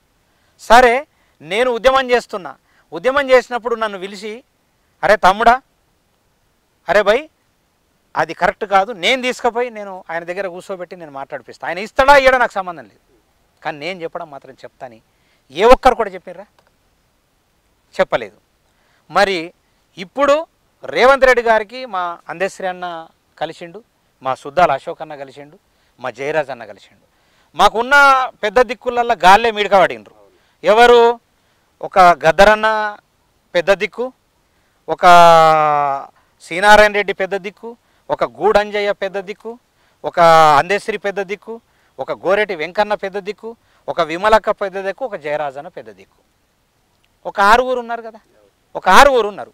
దాంట్లో ముగ్గురు పోయినరు. ముగ్గురు ఆల్రెడీ మాయమైపోయారు. ఎవరు? గదరన్న చనిపోయిండు, శ్రీనారాయణ రెడ్డి చనిపోయిండు, గూడంజాయ్ చనిపోయిండు. ఉన్న పెద్ద దాంట్లో సరే మా సరి సమానంగా ఉన్నటువంటి వాళ్ళలోనేమో దేశపతి రసమై బాలకృష్ణ మా జనరేషన్ సంబంధించినటువంటి వాడు. మీకు ఆ జనరేషన్కి సంబంధించినటువంటి వాళ్ళు 60 ఏళ్ళు దగ్గర అయినటువంటి వాళ్ళు వీళ్ళు ఉన్నారు కదా. ఇప్పుడైతే 4 ఉన్నారు కదా. సరే, విమలక్కనైతే పోదు, ఏది ఏ ప్రభుత్వాల దగ్గరికి పోదు, ఏమి చెప్పదు. ఒకవేళ చెప్పాలని కూడా చెప్తుందేమో. ఓకే, వీళ్ళు ముగ్గురు అయితే ఉన్నారు కదా. జయరాజ్ అన్న ఉన్నాడు, అశోక్ అన్న ఉన్నాడు, ప్లస్ అందశ్రీ అన్న ఉన్నాడు. మరి వీళ్ళకేమి? మరి వీళ్ళన్న ప్రభుత్వం దగ్గరికి, రేవంత్ రెడ్డి దగ్గరికి పోయినప్పుడు మరి మాలాంటి 2వ గ్రేడ్ ఉన్నటువంటి వాళ్ళను పిలిచి, అరే బాబు మరి ఏమేం కావాలా ఒకసారి ముఖ్యమంత్రి గారిని అడగండి, డైరెక్ట్గా మీరని మేము కూడా చెప్తాం అనేటటువంటి, ఇక నేను సోయనల్లా లేకుంటే ఏమనాలా వాళ్ళని ఏమనాలా? నేను అంటేనేమో నేను అంటే ఉలిక్కి పడుతున్నారు, అయ్యో మమ్మల్ని అన్నాడని చెప్పేసి అంటా ఉన్నారు. మరి వాళ్ళు కూడా మాయమైపోయినరా? పాట రాసి మాయమైపోయారా? అంటే ఏంటిది అన్నట్టు, దాని అర్థం ఏంటి అంటే మొత్తము నేను బతుకుతే చాలు, నేను బాగుంటే చాలు, నా పాట ఎస్టాబ్లిష్ అవుతే చాలు, నా పాట బాగుంటే చాలు అనేది అది అంటే అది తెలంగాణ ఉద్యమం నేర్పింది అది, లేదా తాత ముత్తాతల నుంచి ఉన్నటువంటి అదా తెలియట్లేదు. అంటే అందుకే నైజాం పరిపాలనలో నేర్చుకున్నటువంటిది ఇవే అన్నమాట, స్వార్థపూరితమైనటువంటి జీవితం. పెద్ద తలకాయలుగా భావించే మరి మీ కవులు కళాకారుల్లోనే సఖ్యత లేదు, అంటే వాళ్ళు బాగా కడుపుని నమ్మేమో చేసినట్టు వాళ్ళు వ్యవహరిస్తూ ఉన్నారు. గద్దర్ సంస్మరణ సభ అని పెట్టుకున్నారు. అక్కడ ఇద్దరు పెద్ద తలకాయలే మరి పోటీ పడి ఒకరినొకరు తిట్టుకునే సందర్భం కూడా చూసాం కదా. మీరు అన్నట్టుగా అందశ్రీ ఉన్నాడండి, ప్రభుత్వం పిలిచిందో సీఎం రేవంత్ రెడ్డి పిలిచిండో పోయిండు అనుకుందాం. అక్కడికి వెళ్ళేటప్పుడు అక్కడ ప్రభుత్వంతో రేవంత్ రెడ్డి తప్పు కాదు కదా, ఈయన వెళ్ళేటప్పుడే ఇంకో 1000 మందిని మీలాంటి వాళ్ళను మనలాంటి వాళ్ళని తీసుకొని పోతే బాగుండేది కదా, ఎందుకు పోలేదని మీరు భావిస్తున్నారు? నిన్న ఒక ఇంటర్వ్యూ చూసిన నేను, అందశ్రీ అన్న ఏమంటాడంటే కాంగ్రెస్ ప్రభుత్వాన్ని ఎవడన్నా ఏమన్నా అంటే ఖబర్దార్ అని చెప్పేసి ఉన్నదన్నమాట, ఆ టైటిల్లో ఉంది. నేను లోపలికి పోయి మొత్తం చూడలేదు యాక్చువల్ ఇంటర్వ్యూ. అంటే ఒక కళాకారుడు సరే ఖబర్దార్ బాగానే ఉంది, కానీ ఈ కళాకారులకు మీరు ఏం చేస్తున్నారు? నాకు 1000 మంది ఫోన్ చేస్తూ ఉన్నారు, 100 మంది ఫోన్ చేస్తూ ఉన్నారు. అందశ్రీ అన్న రేవంత్ రెడ్డి గారి దగ్గరికి పోయిండు, అశోక్ అన్న రేవంత్ రెడ్డి దగ్గరికి పోయిండు, మన జయరాజ్ అన్న పోయిండు, అనేక మంది ఎమ్మెల్యేలకు తట కనిపిస్తున్నాడు జయరాజ్ అన్న. మరి వీళ్ళు మరి ఎందుకు కళాకారుల కోసం మాట్లాడట్లేదు? ఏం జరుగుతోంది? ఇప్పుడు వచ్చి 120 రోజులు అవుతోంది కాంగ్రెస్ ప్రభుత్వం. సరే, ఆ ప్రభుత్వంలో 500 మంది కళాకారులకు ఇచ్చారు, కొత్త వాళ్ళకి ఇచ్చారు, పోరాటం జరిగింది, ఉద్యమం జరిగింది, వాళ్ళంతా ఉసురు తలిగింది, వాళ్ళు ఆల్రెడీ సచ్చిండ్రు, జైల్లోకి పోయినరు, అయిపోయింది. మరి ఇప్పుడు ప్రభుత్వం వచ్చింది కదా, ఈ ప్రభుత్వం దగ్గరికి ముగ్గురు పోయిర్రు కదా అని నన్ను ప్రశ్నిస్తున్నారు. నన్ను ప్రశ్నిస్తే నేనైతే పోలేదు ఇప్పటిదాకా. నేను ఒకవేళ పోయితే మాత్రం నేను అడగవలసిన ఏవైతే ఉన్నాయో మేనిఫెస్టో నేను ఆల్రెడీ ఇంతకుముందు ఇచ్చిన లెటర్ ద్వారా నేను సోనియా గాంధీ గారికి, రాహుల్ గాంధీ గారికి పంపించిన తర్వాత ఇక్కడ కూడా నేను పంపేయడం జరిగింది. అది త్వరలో మరి ముఖ్యమంత్రి గారిని కలిసి నేనైతే చెప్తా. ఒకవేళ కలవనీయకపోతే ఇక దాని పరిణామాలు దానికి ఉంటాయి, దాని కథ దానికి ఉంటుంది.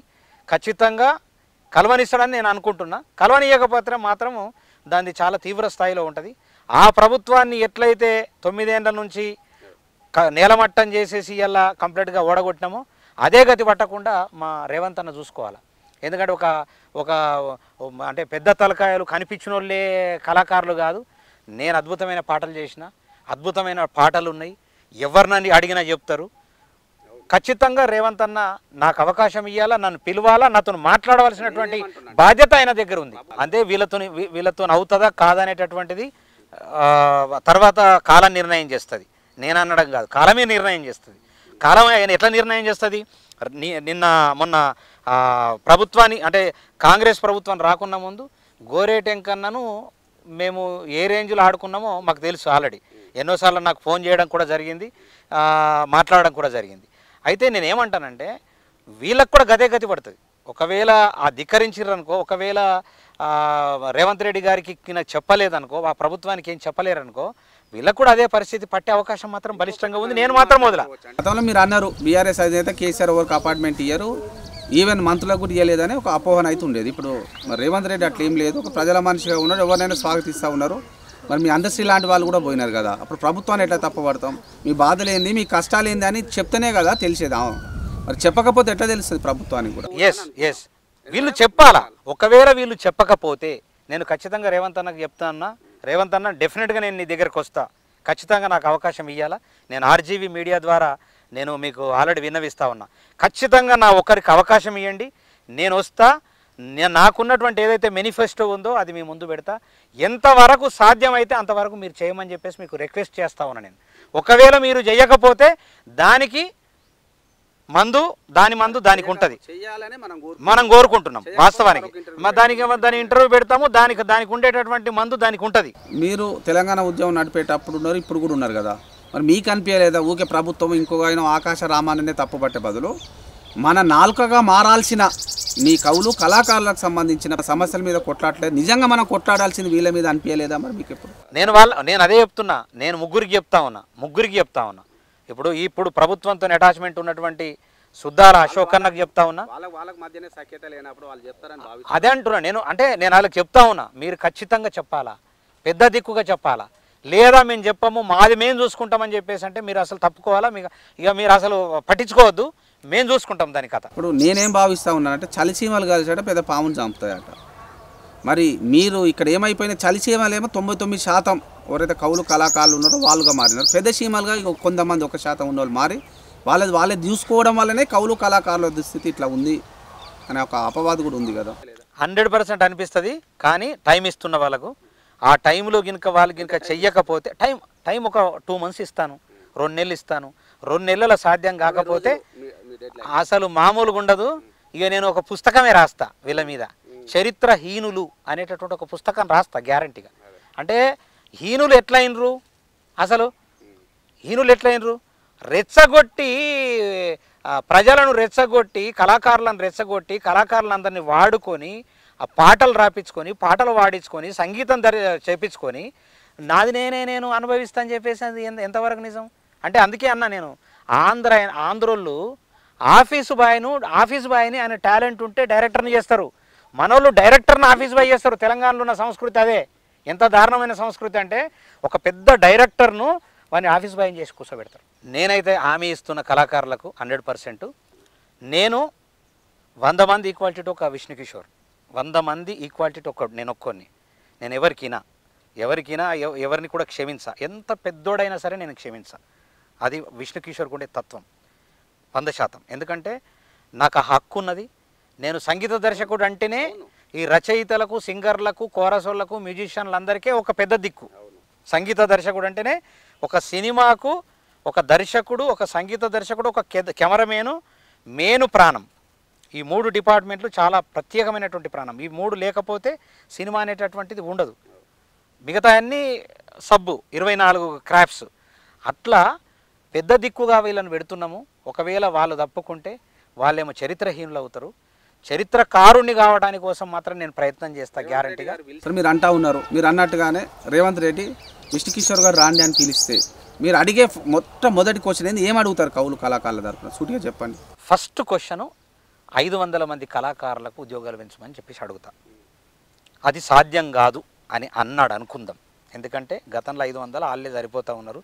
అది సాధ్యం కాదు అంటే కనీసం కళాకారులకు ప్రతి ఏ జిల్లా ఆ జిల్లాలో ఉండేటువంటి కళాకారులకు ఒక డబల్ బెడ్రూమ్ ఇవ్వమని అడుగుతా.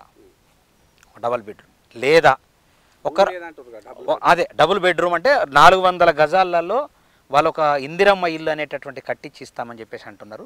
ఆ కళాకారులు ఏ జిల్లాలో ఉండేటటువంటి ఆ కళాకారులకు అది అడుగుతా. ఒకవేళ భూమి ఉండి ఇల్లు కట్టుకోవటానికి ఆర్థిక సహాయం చేయమంట, అదే అడుగుతా. అది సాధ్యం కాలేదు. లేదా ఒక 10,000 రూపాయలు 15,000 రూపాయలు వాళ్ళకు ఎవ్రీ మంత్ ఒక 15,000 ఒక 10-15,000 ఒక జీతంలాగా. ఎంతమంది ఉన్నారు? పెద్దగా కొడితే ఒక 1000 మంది 2,000 మంది వెళ్తారు మంచిగా ఉన్నటువంటి కళాకారులు. ఒక 2,000 మంది. ఎందుకంటే కోట్ల రూపాయలు వేల కోట్ల రూపాయలు అప్పులు తీసుకొచ్చేసి రకరకాల పథకాలని ఇంప్లిమెంట్ చేసుకుంటూ రకరకాలుగా మిస్యూజ్ చేస్తున్నారు. కళాకారులకు ఇవ్వడం పట్ల నిజంగా గొప్ప ఆశీర్వాదం ఉంటుంది. నువ్వు ఎవరికి ఇచ్చినా ఇవ్వకపోయినా కళాకారులకు అదొక పెద్ద ఆశీర్వాదం అన్నమాట. ఒక సరస్వతి పుత్రులు కదా, పెద్ద ఆశీర్వాదం ఉంటుంది. నిజంగా కేసీఆర్ అనేటోడు ఇలా ఎందుకు ఓడిపోయిందంటే కేవలం కళాకారులు ఉసురు జరిగాయి. 100% నిజం. వేరే ఇవన్నీ కూడా మధ్యలో వచ్చినాయే. ఏది దళిత బంధులు, ఆ బంధులు, ఈ బంధులు, ఇసుక దందాలు ఇవన్నీ కూడా మధ్యలో వచ్చినాయి. కానీ కళాకారుల ఉసురు అనేటటువంటిది మామూలుది కాదు. దాంట్లో నేను తమ్ముడినే, కానీ తమ్ముడు ఇప్పుడు అసలు అన్నదమ్ముల మధ్యలోనే సఖ్యత లేదు తెలంగాణలో. ప్రతి ఇంట నువ్వు నిజంగా కొట్లాట లేని ఇల్లు నాకు ఎక్కడన్నా చూపెడితే నేను వాళ్ళ కాళ్ళకు దండం పెడతా. నిజంగా తెలంగాణలో కొట్లాట లేని ఇల్లు గినుక నాకు గినుక చూయిస్తే డెఫినెట్గా వాళ్ళ కాళ్ళకు దండం పెడతా. మా కేసీఆర్ అన్నకు ఇంకా సరిపోతలేవట వాస్తవానికి. ఇప్పుడు 100 కోట్లు కాదు, 200 కోట్లు కాదు, 1,00,000 కోట్లు వచ్చినా ఆయనకు సరిపోతలేవు అని చెప్పేసి నాకు ఇంకా సరిపోలేవు, ఇంకా నేను 10 ఏళ్ళు ఉంటే ఇంకొక 1,00,000 కోట్లు వస్తుండే. అదే అంటే ఆయనకి ఏంటంటే ఇంకా 1,00,000 కోట్లు నేను ఇంకా 10 ఏళ్ళు ఉంటే ఇంకా పూర్తిగా సంపాదించేవాడిని. టోటల్గా అడవి ఆశ మొత్తం టోటల్గా తెలంగాణను మొత్తం ఇదంతా ఆల్రెడీ ఉస్మానియా యూనివర్సిటీని కూడా క్యాప్చర్ చేద్దామనే కాన్సెప్ట్లో చాలా రకరకాలుగా జరిగినాయి. విద్యార్థి లోకం అంతా కూడా ఉవ్వెత్తున లేవడం పట్ల గమనం ఊరుకున్నాడు. ఇవాళ తెలంగాణ వచ్చిన తర్వాత ఆయన అధికారంలోకి వచ్చిన తర్వాత ఏ రోజు ఒక రోజు వచ్చి తెలంగాణ క్యాంపస్లో అడుగుపెట్టినటువంటి చరిత్ర వాళ్ళ కుటుంబ పాలనకు లేదు, కుటుంబానికి లేదు, ఎవరికి లేదు. అంటే దొంగలు అయిపోయారు వాస్తవానికి. వాళ్ళు ఒక పెద్ద దొంగలు. మీరు అంటున్నారు, మీరు అన్నట్టుగానే ప్రభుత్వం గుర్తిస్తుంది, పదవి వచ్చింది అనుకుందాం. మరి మీరు మారితే ఏం శిక్ష చేయాలో మీరే చెప్పండి. ఇక విష్ణు కిషోర్కి ఏదైనా పదవి ఇచ్చినా నేను ఖచ్చితంగా కొట్లాడతా. ఎందుకంటే నా కాన్సెప్ట్ అది, నా కాన్సెప్ట్ పోదు. నేను 100% హామీ ఇస్తా. ఒకవేళ నేను ఈ హామీని తప్పితే మీ ఆర్జీవి మీడియా దీన్ని ఒక 1000 సార్లు కాదు 1,00,000 సార్లు కూడా వేయచ్చు. నేను అసలు ఈస్టు, వెస్టు, సౌత్, నార్త్ 17 కిలోమీటర్లు ముక్కు రాకమంటే రాస్తా నా దగ్గరకు వచ్చి. ఏం శిక్ష వేసుకుంటారో మీరే చెప్పండి. నాకు ఏ శిక్ష వేసినా సిద్ధంగా నాదినాక నేను టోటల్గా ఈ కళాలోకానికి దూరం అవుతా. గమ్మున ఈ ఊరు వెళ్ళిపోయి వ్యవసాయం చేసుకొని పోతా. వ్యవసాయం కూలి పని చేసుకొని పోతా. నాకు వ్యవసాయం అంటే ఒక ఆస్తులు లేవు, నాకు ఏమంటారు పొలాలు లేవు, ఏది మన ఎకరాలు భూములు లేవు, ఇల్లు కూడా లేదు, ఏం లేదు నాకు. కేవలం విష్ణు కిషోర్ అంటాడు ఇప్పుడు నీ దగ్గర ఎట్లా కూర్చున్నాడో గట్లనే ఉన్నాడు. ఒక కిరాయి ఇంట్లో బతున్నాడు, ఇప్పుడు కిరాయి ఇంట్లో బతుకుతున్నాడు. మా ఇల్లు కూడా త్వరలో నేను already YouTube channel VKR voice ఇదే నిజం పెట్టుకున్నా కాబట్టి ఒకరోజు చూపిస్తా, ప్రజలకు చూపిస్తా. విష్ణు కిషోర్ 6,000 పాటలకు సంగీతం చేసినటువంటి విష్ణు కిషోర్కు ఏమున్నది అనేటటువంటిది నేను కంపల్సరీ చూపిస్తా, త్వరలో ఖచ్చితంగా చూపిస్తా. ఎందుకంటే అటు ప్రభుత్వం సిగ్గుపోతుంది, పోయిన ప్రభుత్వానికి సిగ్గిపోతుంది, ఈ ప్రభుత్వానికి సిగ్గిపోతుంది. రేపు ఇచ్చినా కూడా 6,000 పాటలకు సంగీతం చేసినటువంటి కళాకారుని గట్ట చూస్తారా మీ ప్రభుత్వాలు అని చెప్పేసి అనేటువంటి సిగ్గుబోల కొట్టుకునే పరిస్థితి వస్తుంది గ్యారంటీగా. పోవాలి కూడా. అంటే నేను చెప్తున్నా, నేను నా మాట మంత్రం. నేను మొన్న కూడా చెప్పాను ఇంటర్వ్యూలో, నా మాట మంత్రం. నేను ఒక మాట ఇచ్చినానంటే నేను తప్ప, నేను నిరంతరంగా అదే ఊపులో ఉన్నా, అదే ఉన్నా. నేను మొన్న ఒక పెద్ద మనిషిని కూడా కలిసినప్పుడు కూడా నేను చెప్పింది, నా కళాకారులకు మీరు ఏం చేస్తారో చేయండి, నా తాట ఉన్న మేనిఫెస్టో మీకు ప్రజెంట్ చేస్తా, మీకు ఎంత సాధ్యమైతే అంత చేయండి. ఇప్పుడు మీ దగ్గరికి వస్తా, నేను నాకు ఆకలి విపరీతంగా చేస్తున్నది, మీ దగ్గర కొంచెమే అన్నం ఉన్నది, మీరు ముగ్గురు తినాల, మీ ముగ్గురు తినాల, ముగ్గురికి సరిపోతుంది అది. నేను 4వ వ్యక్తిని వచ్చిన, ఆ ముగ్గుట్లోకి వెళ్ళి తలా ఇంత వేసేస్తే నేను ఎంత ఆనందపడతా, చాలా ఆనందపడతా. మీరు తినేసి నన్ను అడగకపోతే నేను ఎంత బాధపడతా, అవునా కదా? మనం చూస్తూ ఉన్నాం, నిజమే అనిపిస్తుంది నాకు కూడా. ఒక సీఎం జీతం అయితే ఏంది, లేకుంటే ఎమ్మెల్యేల జీతాలు 1 లక్షలు 3 లక్షలు 4 లక్షలు సీఎం జీతాలు కూడా పెంచుకుంటున్నారు కదా. కవులు కళాకారుల దగ్గరకు వచ్చేసరికి ఎందుకు ఆలోచన చేస్తారు అనుకుంటున్నారు?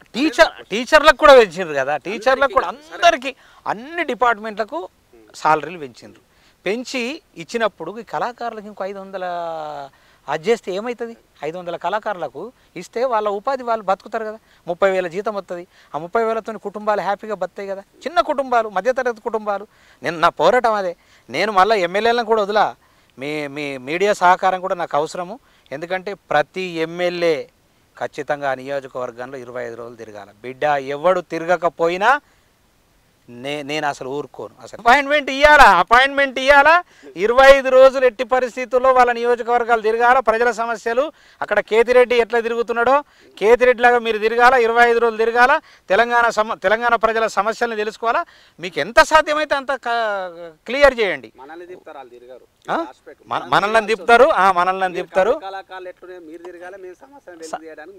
మీరు తిరగాల. అదే ఉన్నది. ఇలా తెలంగాణలో అట్లా నేర్చుకున్నారు. మొత్తం తెలంగాణ చెడగొట్టేసి టోటల్గా.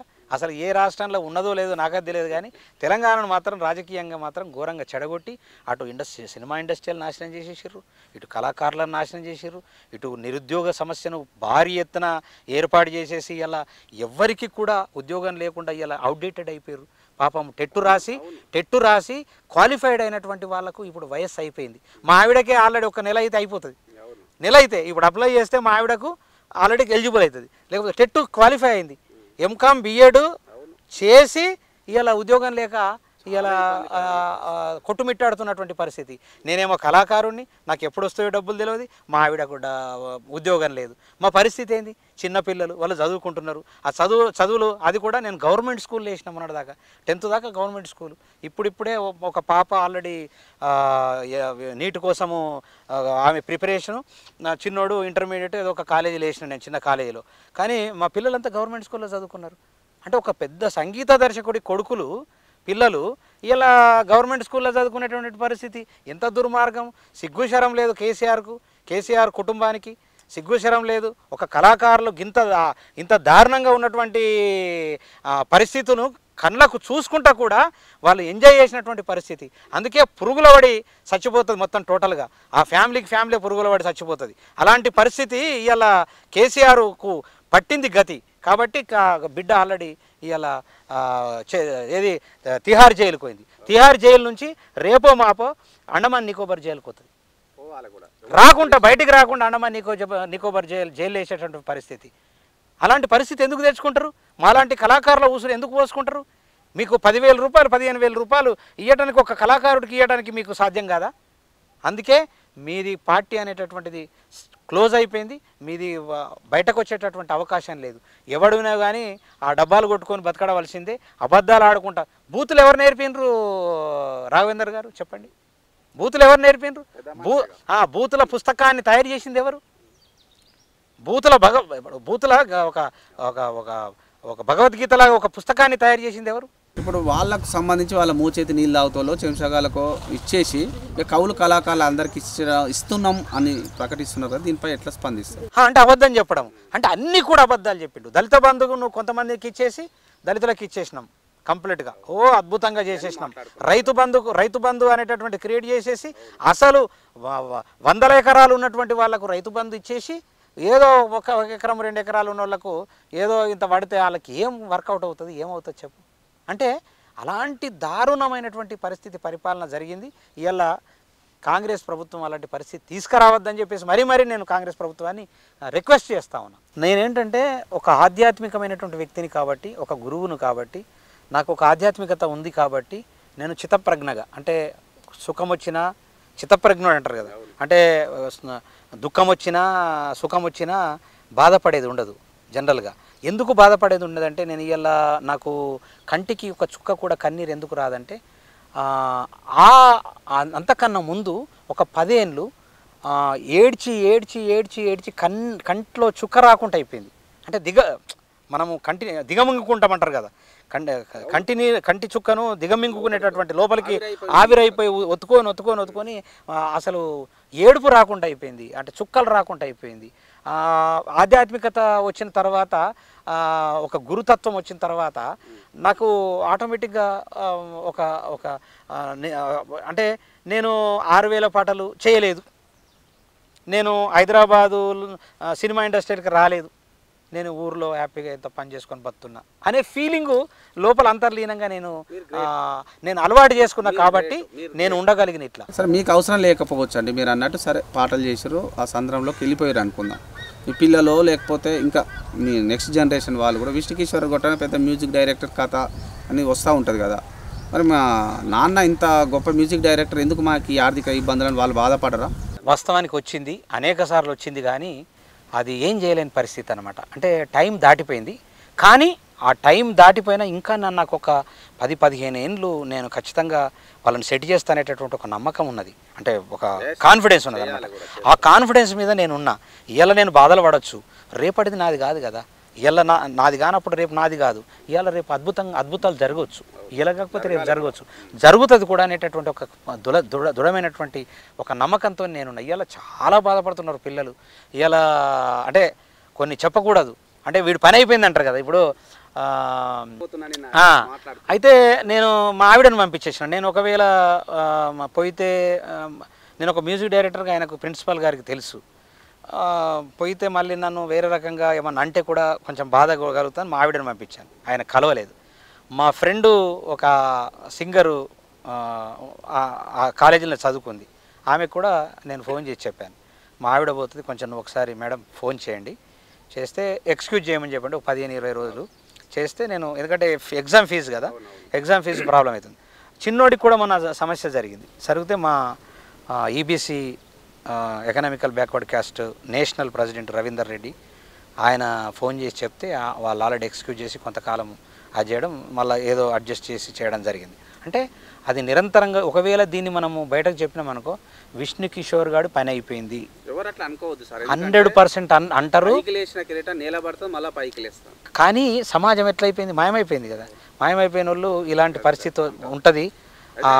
అంటే కవులు కళాకారులు కూడా బాగా వెల్ సెటిల్ అనుకున్నాం, కానీ ఒక 6000 పాటలకు మ్యూజిక్ అందించిన మీరే ఈ పరిస్థితిలో ఉంటే మరి సాదాసీదా కవులు కళాకారుల పరిస్థితి ఎట్లా ఉంటుంది? మీ హయత్ నగర్లో ఒక అతను పిచ్చోడుగా చాలా రోజులు తిరిగిండు, ఇప్పటికి ఉన్నాడా లేడా చనిపోయిండో తెలియదు, నల్గొండ వాసి, ఒక అద్భుతమైన కళాకారుడు. పాపం బస్టాండ్లో పిచ్చోడులాగా తిరిగి బిచ్చమెత్తుకొని ఉన్నటువంటి సందర్భంలో అప్పుడు ఆల్రెడీ టీవీలు కూడా ప్రసారం చేసిన ఈ దుర్మార్గుడు కేసీఆర్ అనేటువంటి దుర్మార్గుడు ఆయనలో నేను కూడా అప్పుడు పోరాటం చేసినప్పుడు అలాంటి వాళ్ళను వాళ్ళ కుటుంబాన్ని ఆదుకోమని చెప్పేసి అడగడం జరిగింది. అట్లా చాలామంది చనిపోయినరు. కొందరైతే ఇంకా నాకు తాగుడు కానీ తినడం కానీ ఏమో అలవాట్లేదు కాబట్టి నేను కొందరు తాగి చనిపోయినటువంటి సందర్భాలు, చాలామంది కళాకారులు చనిపోయినరు. ఇవాళ నాకు అనేక మంది ఫోన్ చేసి, అన్న మీ వల్లనే కావాలా, వేరే వాళ్ళు ఎవరు చేయరన్నా, దయచేసి మీ వెనక మేమున్నాం, 10,000 మంది కళాకారులు ఇప్పుడు సిద్ధంగా ఉన్నారు. ఎన్టీఆర్ స్టేడియం ఏదైతే ఉందో దాంట్లో మేము ఖచ్చితంగా, ఒకవేళ ఈ ప్రభుత్వం ఏదన్నా ధిక్కరించి ఏదైనా చేస్తే, లేదా ప్రోగ్రామ్ పెట్టి రేవంత్ రెడ్డి గారిని, ముఖ్యమంత్రి గారిని, ద కన్సర్న్ మినిస్టర్ ఎవరైతే సాంస్కృతిక విభాగం జూపల్లి గారిని, కోమటిరెడ్డి వెంకటరెడ్డి గారిని పిలిచి మా సమస్యల్ని విన్నవిస్తాం. ఒకవేళ వాళ్ళు రాకపోతే దాని ఉద్యమం కాదు, ఉద్యమం చేయమిక, ఉద్యమం వద్దిగా. ఇప్పుడు ఉద్యమం చేసేటటువంటి ఓపిక లేదు, ఉద్యమం చేస్తే వర్కౌట్ అవ్వదు. ఉద్యమం కాదు, మేము కూర్చున్న దగ్గర వాళ్ళకు మేము వాతాలు పెట్టకపోతే చూడు 100% చెప్తాను. మీరు అంటున్నారు కదా కవులు కళాకారులను ఏకం చేస్తా అది చేస్తా ఇది చేస్తా అంటున్నారు కదా, గత అనుభవాలను దృష్టిలో పెట్టుకొని చెప్పాను, అందరూ వచ్చే అవకాశం ఉందా మీ లేదు. వాళ్ళు ఇప్పుడు ఏంటంటే స్వార్థపరులే, కానీ వాళ్ళకి ఆల్రెడీ వాళ్ళకు సమస్యలు అయితే జటిలమైనవి కదా. ఎంత స్వార్థం ఉన్నా నాది నాకు అనేటటువంటిది ఉంది, కానీ జటిలమైంది కాబట్టి ఆ జటిలమైనటువంటి పరిస్థితి కుటుంబాలకు వచ్చినాయి కాబట్టి ఖచ్చితంగా వస్తారు. వాళ్ళకు న్యాయం జరిగే విధంగా మనం ఖచ్చితంగా పోరాటం చేస్తాం.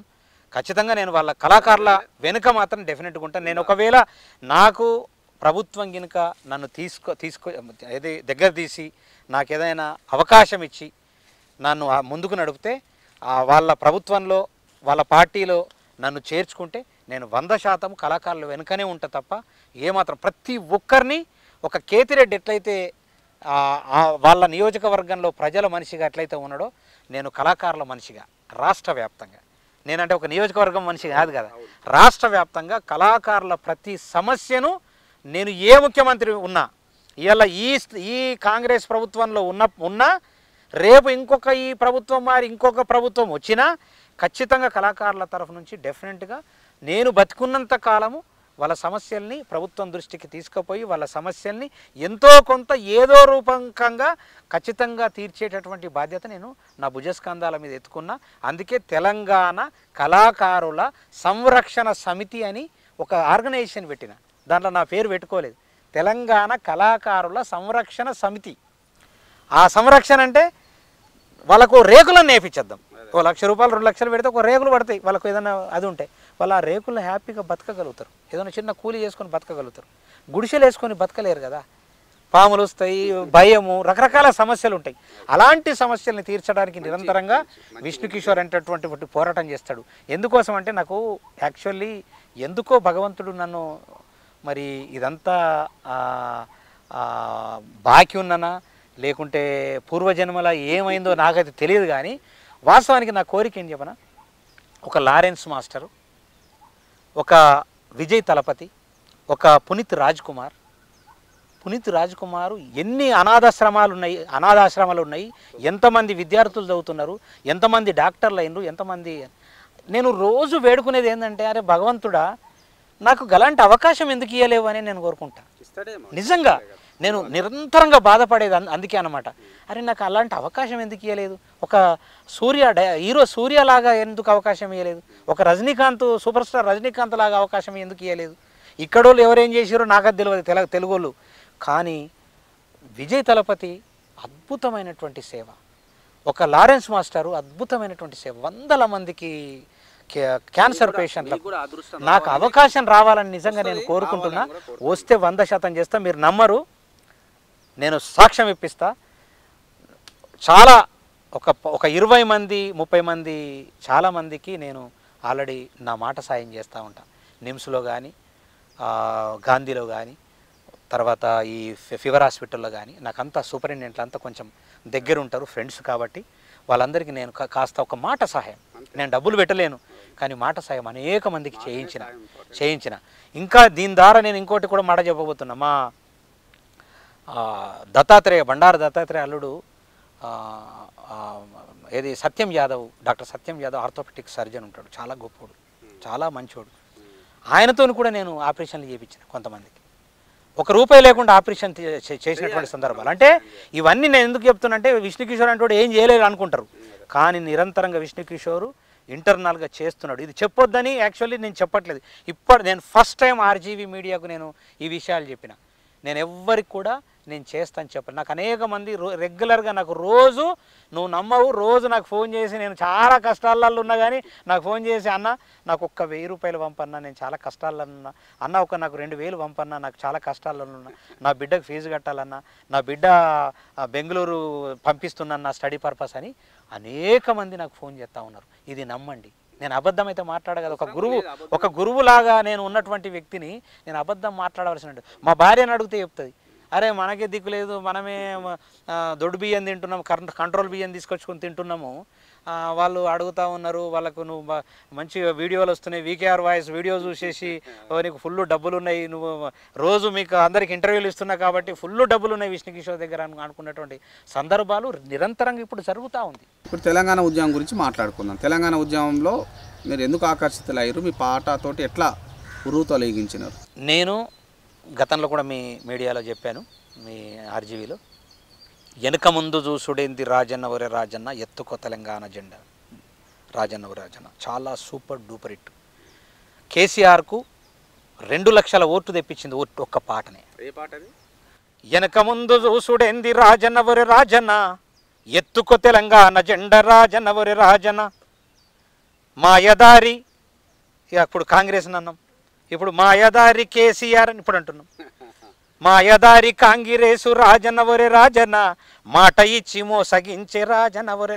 స్టార్టింగ్లో మాట ఇచ్చి మోసం చేసింది. అరే రాజన్న ఒరే రాజన్న, అరే ఐలపురం రాజన్న, అరే నిజామాబాదు రాజన్న ఒరే, ఆదిలాబాదు రాజన్న ఒరే, అరే మెదకు జిల్లా రాజన్న ఒరే, కరీంనగర్ రాజన్న, చల్ గజ్జలు గజ్జాలు 2 గజ్జలో రాజన్న, సేను ఎండే శనక ఎండే గజ్జలో రాజన్న, నీళ్లు లేవు నిధులు లేవు గజ్జలో రాజన్న.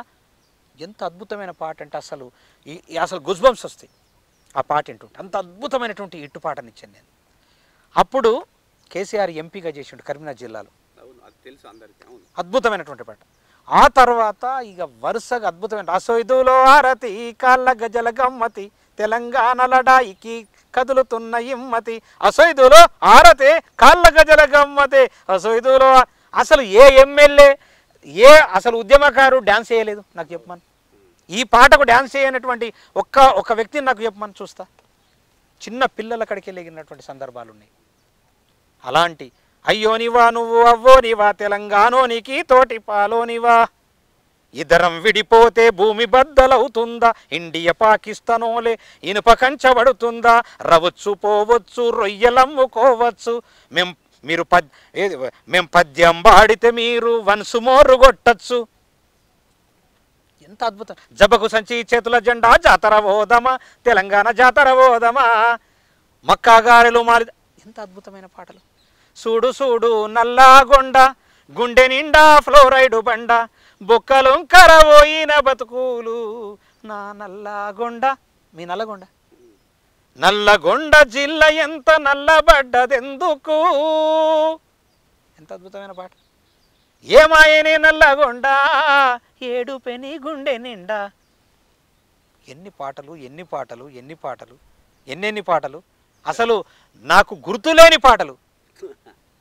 కొందరు ఫోన్ చేసి నాకు నిన్న కర్నూలు నుంచి ఒక మిత్రుడు ఫోన్ చేసి నాకు పాటలు చేసి ఇచ్చిన గుర్తులేదంటే, అయ్యో గుర్తులేదండి. నర నరమున నవ చైతన్యం, జనగణమున నడిపే సైన్యం, రానున్నది యువజన రాజ్యం, ఎగురుతున్న జెండాలై young leaders, young young young young leaders, young leaders, young young young young leaders. Telangana ఉద్యమంలో అనేక పాటలు చేసిరని చెప్తా ఉన్నారు కదా, ఎందుకు చేసినారో ఆంధ్ర పాలకులు విపక్ష చూపిస్తున్నారు. మరి తెలంగాణ వచ్చిన తర్వాత మీరు అంటా ఉన్నారు మరి అనేక ఇబ్బందులు ఉన్నాయి, వాటిపైన ఏమైనా పాటలు చేసినారా? చాలా పాటలు చేసిన. వాస్తవానికి తెలంగాణ వచ్చిన తర్వాత ఈ పనికి మాలిన ఎమ్మెల్యేలు చాలామందికి పాటలు చేసిన. చాలామందికి వాళ్ళంతా గెలిచినరు, ఎమ్మెల్యేలు అయినరు, ఏమి చేయలేకపోయారు. అయితే ఎమ్మెల్యేలందరికీ పాటలు చేసిన, ఎవ్వరు సహకారం చేయలే. సహకారం చేయకుండా ఇట్లా గాలికి వదిలేసారు అనుకోరా ఒకటి. రెండవది ఏంటంటే ఆ తర్వాత నేను ఇక నిరంతరంగా డివోషనల్స్ కావచ్చు, తర్వాత నేను కొన్ని రొమాంటిక్ సాంగ్స్ కావచ్చు, ఫోక్ సాంగ్స్ కావచ్చు, తర్వాత ఏది బీజేపీకి కావచ్చు, బీజేపీకి కూడా బండి సంజయ్ అన్నకు బండి బండి బండి ఇది పేదోళ్ళ బండి, బండి బండి బండి ఇది కష్టాజీవుల బండి అని. అంటే మనం ఇక ఆ తర్వాత చేయవలసినటువంటి పరిస్థితి వచ్చింది కాబట్టి అవి చేసుకుంటా పోయినా, చేసి చేసి చేసి చేసి ఇప్పుడు ఏమనుకున్నానంటే ఇక ఇంకా ఎన్ని పాటలు చేయాలా, ఇంకా 6000 కాదు ఇంకా 6000 పై చిలుకు పాటలు చేసినా మనకు పెద్దగా వచ్చేది ఏమీ లేదు. ఇంత పేరు వస్తే రావచ్చు, ఆ పేరు వల్ల బతుకు అనేటటువంటిది కొనసాగదు. ఖచ్చితంగా సినిమా అనేటటువంటిది చేయాలన్న ఉద్దేశంతో నేను సినిమా వైపు ఎక్కువ కాన్సన్ట్రేషన్ చేస్తూ ఉన్నా. దాంట్లో భాగంగా చిన్న చిన్న వ్యాపారాలు అవి ఇవి ఏదో ఒకటి చేసుకుంటూ ఎప్పుడన్నా ఒక పాట వస్తే ఆ పాట చేసుకుంటూ నా బతుకును కొనసాగిస్తా ఉన్నాను. మ్యూజిక్ చేస్తే మ్యూజిక్ డైరెక్టర్ కొడితే చాలా బాగుంటుంది, పెద్ద సెటిల్ అయ్యే అవకాశం ఉంటుంది అంటారు కదా. అంటే మ్యూజిక్ డైరెక్టర్గా డబ్బులు ఏమీ రావు. వాస్తవానికి ఏంటంటే చాలామంది అనుకుంటారు ఓ మ్యూజిక్ డైరెక్టర్ ఏంటంటే మ్యూజిక్ డైరెక్టర్ అనేటోడికి డబ్బులు ఉండవు. గాయకుడికి అద్భుతంగా పాటలు ఆయన రెమ్యునరేషన్ ఆయనకి వెళ్ళిపోతుంది, రచయితకు ఆయన డబ్బులు ఆయనకి వెళ్ళిపోతాయి. ఆల్ మ్యూజిషియన్స్ ఫ్లూట్ కానీ రిథమ్ ప్లేయర్స్ కానీ కీబోర్డ్ ప్లేయర్స్ కానీ అందరికీ అద్భుతంగా డబ్బులు వెళ్ళిపోతాయి. స్టూడియోకు హ్యాపీగా వెళ్ళిపోతుంది, సౌండ్ ఇంజనీర్లకు వెళ్ళిపోతుంది. చివరకు ఒక మ్యూజిక్ డైరెక్టర్ అనేటటువంటి వాడికి మిగిలేది కేవలం ఇంటికి కిరాయి మాత్రమే మిగులుతుంది. ఒకవేళ మిగిలకపోతే తన మీదనే ఇంకొక 10,000 పడేటటువంటి అవకాశం మాత్రం బలిష్టంగా ఉంటుంది. అంత దుర్భరంగా ఉంటుందా? మ్యూజిక్ డైరెక్టర్కి మాత్రం 100% అంత దుర్భరంగా ఉంటుంది. ఎందుకోసం ఉంటుంది అంటే సినిమా మ్యూజిక్ డైరెక్టర్ అయితే కొంచెం భారీ ఎత్తున రెమ్యునరేషన్ ఉంటుంది, అదేవిధంగా భారీ బడ్జెట్ ఉంటుంది. ఆ భారీ బడ్జెట్ ఉంటుంది కాబట్టి వాళ్ళకు ఒక 5 లక్షలు 10 లక్షలు 20 లక్షలు రెమ్యునరేషన్ వస్తుంది. కాబట్టి కుటుంబం అనేటటువంటిది అద్భుతంగా ఉంటుంది. సంవత్సరానికి ఒక 20 లక్షలు 30 లక్షలు వచ్చినా ఆ కుటుంబం సస్యశ్యామలంగా ఉండటానికి ఆస్కారం ఉంటుంది. డెవలప్మెంట్ కూడా అదే విధంగా ఉంటుంది. ఇప్పుడు మీరు మ్యూజిక్ డైరెక్టర్నే సెటిల్ కావాలనుకున్నారు, అది ఒక భాగం పక్కకు పెడితే నేను విన్నాను ఇప్పుడు మీ గాత్రం కూడా చాలా, మీ గాత్ర ధర్మం చాలా బాగుంది కదా, మరి ఇట్లా సింగర్గా ట్రై చేసి ఇంకా బెటర్గా ఉంటుందని మీకు అనిపించలేదా? అది కూడా నాకు సమస్య ఏమైపోయిందంటే వాస్తవానికి తెలంగాణ ఉద్యమంలో అనేక మంది నన్ను పాటలు పాడమన్నారు. ఆ క్యాసెట్లు రాగానే ఆ క్యాసెట్లో పాటలు పాడుతుంటే అన్న నువ్వు ఒక్క పాట పాడంటే ఏం నువ్వే పాడుకో మీరే పాడుకోరు, ఎందుకంటే విష్ణుకిషోర్ అంటోడు స్వార్థపరుడు, మేము పాటలు తీసుకుపోయి ఇస్తే మమ్మల్ని పాట పాడనీయకుండా మా పాటను ఆయన ఐజాక్ చేసేసి ఆయన పాట పాడిండి అనేటటువంటి అది వస్తుంది అని చాలామంది సింగర్లను తయారు చేశాను. నేను సింగర్లను తయారు చేసిన మీరు పాడండి నేను పాడిస్తాను, వాళ్ళ పాట పాడరానటువంటి వాళ్ళకు కూడా నేను పాట పాడించి నేను ఓపిక్గా పాడించి ఓపిక్గా మ్యూజిక్ చేసి ఒక ఒక ఒక అద్భుతమైనటువంటి సింగర్లను అద్భుతమైనటువంటి పాట రాయరానటువంటి వాళ్ళని కూడా రాపిచ్చి వాళ్ళకు కరెక్షన్లు చేసి అద్భుతమైన పాటలు రాపిస్తే అదే కళాకారులు ఒక 1000 మంది వెన్నుపోట్లు పొడిచారు, 1000 మంది కత్తిపోట్లు కూడా పోవడం జరిగింది. పొడుస్తారు ఎందుకంటే ఎవడైతే అన్న పెట్టినోడు సున్నం పెడతారు అంటారు కదా. మా అమ్మ అనేది చాలామంది అంటారు కదా, మన ఇళ్ళల్లో ఏమంటారు, వరే బాబు వస్తారు ఇంట్లో తింటారు ఇల్లాసాలు లెక్క పెడతారు రా భయ్, ఇంటికి తీసుకురాకురా ఎవరిని ఇల్లాసాలు లెక్క పెడతారు, వచ్చేసి చాలా డేంజర్, ఎవరిని తీసుకురావద్దు. పెద్ద మ్యూజిక్ డైరెక్టర్లు ఎవరు కీరవాణి ఇట్లా అందరు అంటుంటారు కదా, కీరవాణి లాంటి వాళ్ళే పాట పాడినప్పుడు మీరు ఎందుకు పాడకూడదు? అదే అంటే కొన్ని పాడాను, 400 పాటలు నేను పాడడం జరిగింది. వాస్తవానికి 400 పాటలు పాడిన ఆ పాటలు ఏంటంటే మ్యూజిక్ డైరెక్టర్ ఉంటారా లేకపోతే మరి వెళ్తారా సింగింగ్ వైపు? నేను మ్యూజిక్ డైరెక్టర్ అనేది సింగర్ అనేటటువంటిది నాకు అవకాశం వస్తే డెఫినెట్గా నేను పాట పాడతాను. కానీ నేను ఒక హీరోగా సినిమా చేయాలనే దృఢ సంకల్పంతో గతంలో భోజ్పూరి స్టైల్లో ఒక 5-6 పాటలు చేయడం జరిగింది. త్వరలో నేను ఖచ్చితంగా హీరోగా సినిమా చేయబోతున్నా. 100% సినిమా చేస్తా, హిట్ కొడతా, కాన్ఫిడెన్స్ నాకు ఉంది. డెఫినెట్గా ఒక సూపర్ స్టార్ రజనీకాంతే 73 సంవత్సరాలకు అద్భుతమైన సినిమాలు చేసి హిట్ కొడతా ఉన్నాడు.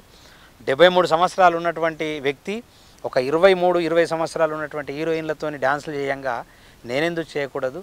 నేను 100% చేసి సక్సెస్ అవుతానని నాకు నమ్మకం ఉంది. ఇప్పుడు ప్రభుత్వం ఎట్లా ఉంది ఏం కథ అని ఒక విష్ణుకిషోర్ వాయిస్లో మీరు ఏం చెప్పగలుగుతారు? నేనేమంటానంటే తెలంగాణ ప్రజలకు మీ ఎమ్మెల్యేలను గల్లబట్టి అడగండి, మీ హక్కులకు మీరే పోటీదారులు, మీరే ఉద్యమకారులు.